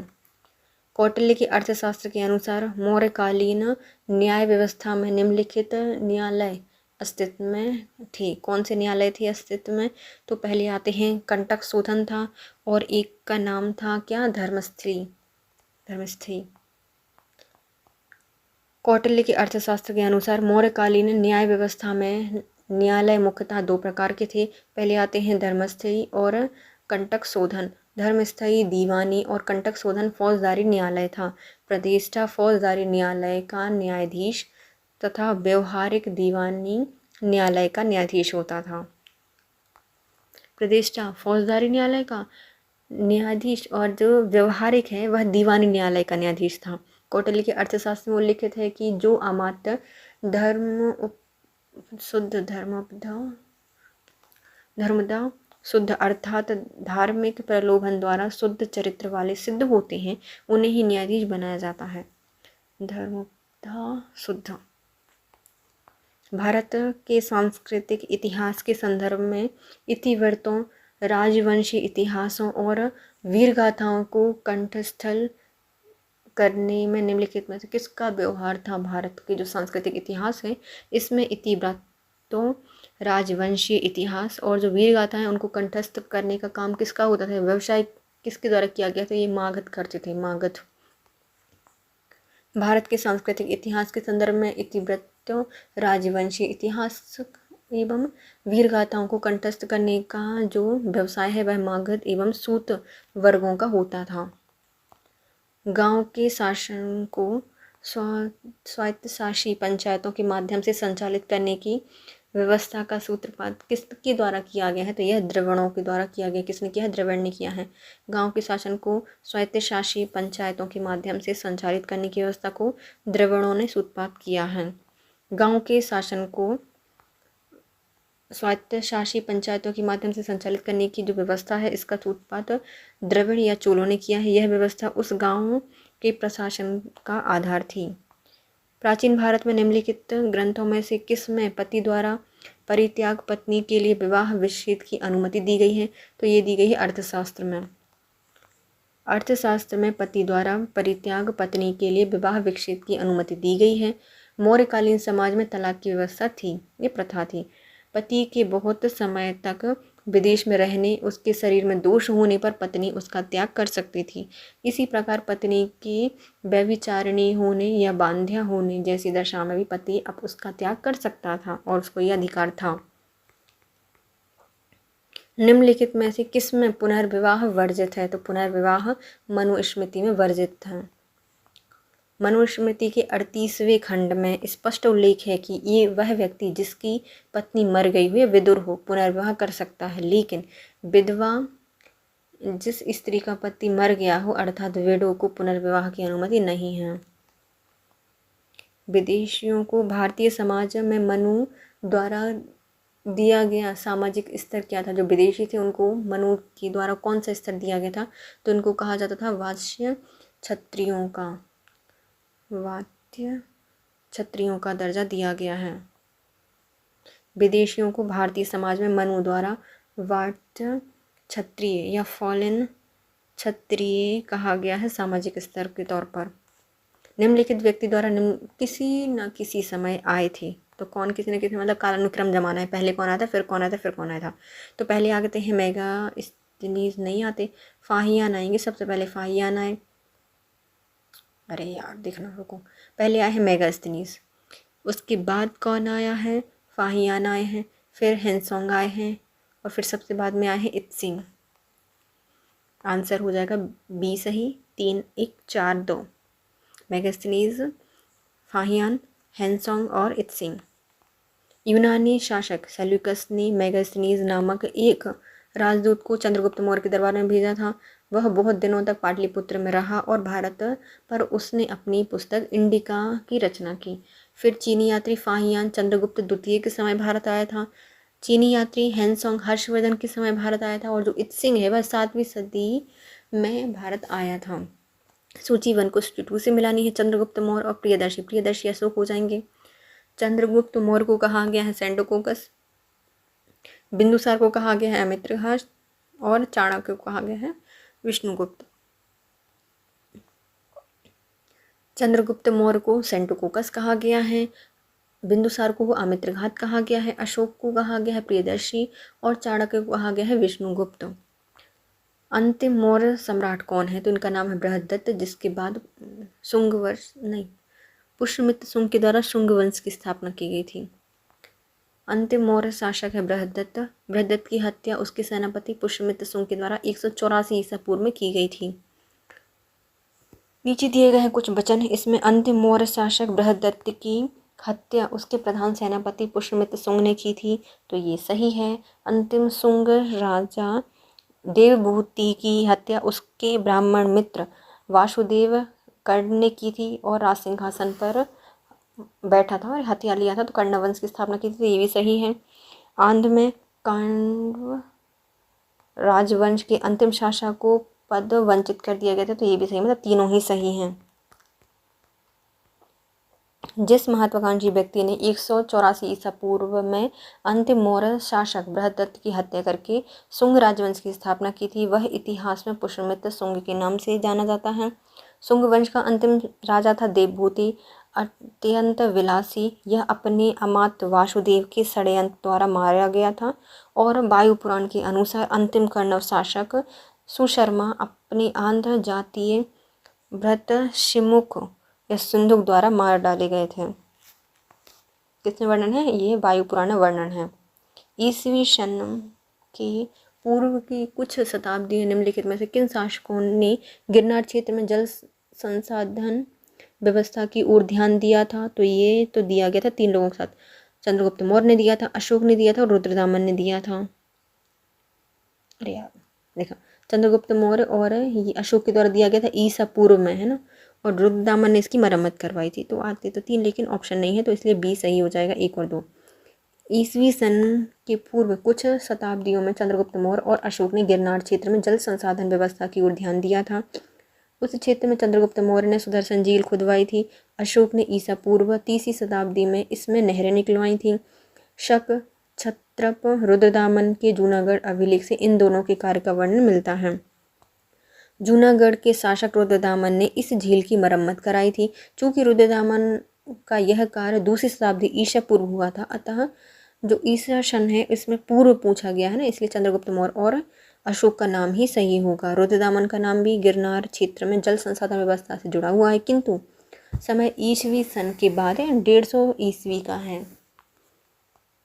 और स्कंदगुप्त ने भी इस झील का पुनरुद्धार कराया था। जल की आवश्यकता को ध्यान में रखते हुए जिस प्रथम शासक ने गिरनार क्षेत्र में एक झील खुदवाई थी उसका नाम है चंद्रगुप्त मौर्य।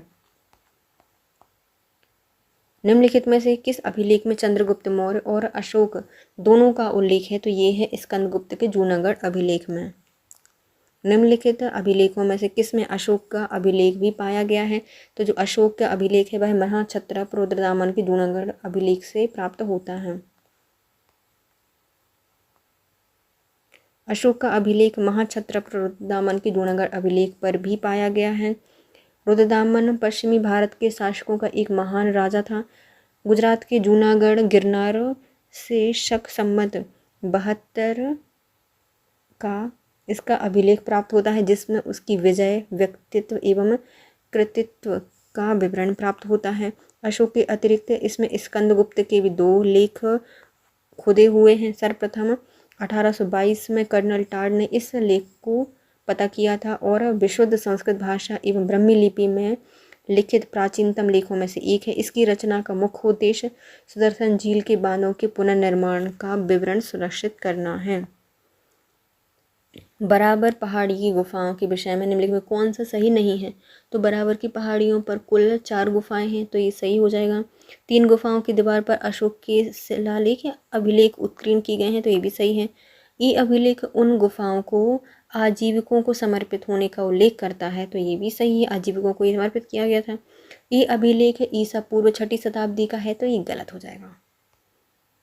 कौन सा? इसका डी गलत हो जाएगा और पहले के 3 सही हैं। दक्षिणी बिहार में गया क्षेत्र में स्थित बरावर और नागार्जुन पहाड़ियां हैं। नागार्जुनी में 3 गुफाएं हैं और बरावर नामक पहाड़ी पर कुल 4 गुफाएं हैं। इनमें से 3 गुफाओं की दीवार पर अशोक के लेख उत्कीर्ण मिलते हैं। चौथी गुफा जिसे लोमश मुनि गुफा में मोखरीय शासक अनंत बर्मन का लेख है, इसे वैष्णव गुफा भी कहा जाता है। प्रथम 3 गुफा अशोक द्वारा आजीविक संप्रदाय के साधुओं के निवास के लिए गुफा दान में दिए जाने का विवरण सुरक्षित किया गया है। चट्टानों को काटकर बनाई गई इन गुफाओं का संबंध मौर्य काल 321 से 184 ईसा पूर्व का है। इन गुफाओं में उत्कीर्ण अभिलेख 30वीं सदी ईसा पूर्व से संबंधित हैं। मौर्यकालीन मूर्तियों में मणिभद्र यक्ष नाम से अंकित मूर्ति किस स्थान से प्राप्त हुई है? तो इनकी मूर्ति मिलती हैं परखम से। मतलब परखना पड़ेगा इनको, मणियों को। मणिभद्र यक्ष नाम से अंकित जो मूर्ति है कहाँ मिलती है? परखम से मिलती है।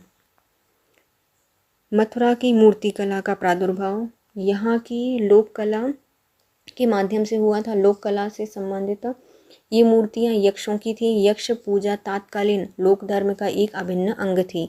यहाँ से सर्वाधिक महत्वपूर्ण परखम नामक ग्राम से प्राप्त मणिभद्र यक्ष की मूर्ति है। इसका संबंध मौर्य काल से है। मथुरा से प्राप्त यह यक्ष प्रतिमा भारतीय कला जगत में परखम यक्ष नाम के लिए जानी जाती है। निम्नलिखित में से कौन सा युग में सुमिलित है बताना है। ओके, लोथल की खोज को की थी, ये डकयार्ड के रूप में किया गया है, ये एंशियंट डॉकयार्ड है, तो ये सही हो जाएगा।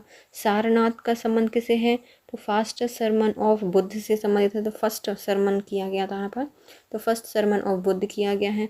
राजगीर यह लॉयन कैपिटल ऑफ अशोक, नहीं ये नहीं है, बल्कि Nalanda great seat of Buddhist learning, तो ग्रेट सिटी है, सीट ऑफ बुद्धिस्ट लर्निंग है, तो ये भी सही है। तो कौन कौन से सही है? लोथल ये एंशियंट डॉकयार्ड है, सारनाथ यह फर्स्ट समन किया गया था बुद्ध का, और Nalanda great seat of Buddhist learning है। लोथल एंशियंट डॉकयार्ड है, Sarnath first sermon of Buddha है, Nalanda great seat of Buddhist learning है, ये सभी सही है, किंतु Rajgir lion capital of Ashoka का युग में नहीं है। और इसका अर्थ है सारनाथ होगा। सारनाथ को क्या कहा जाता है?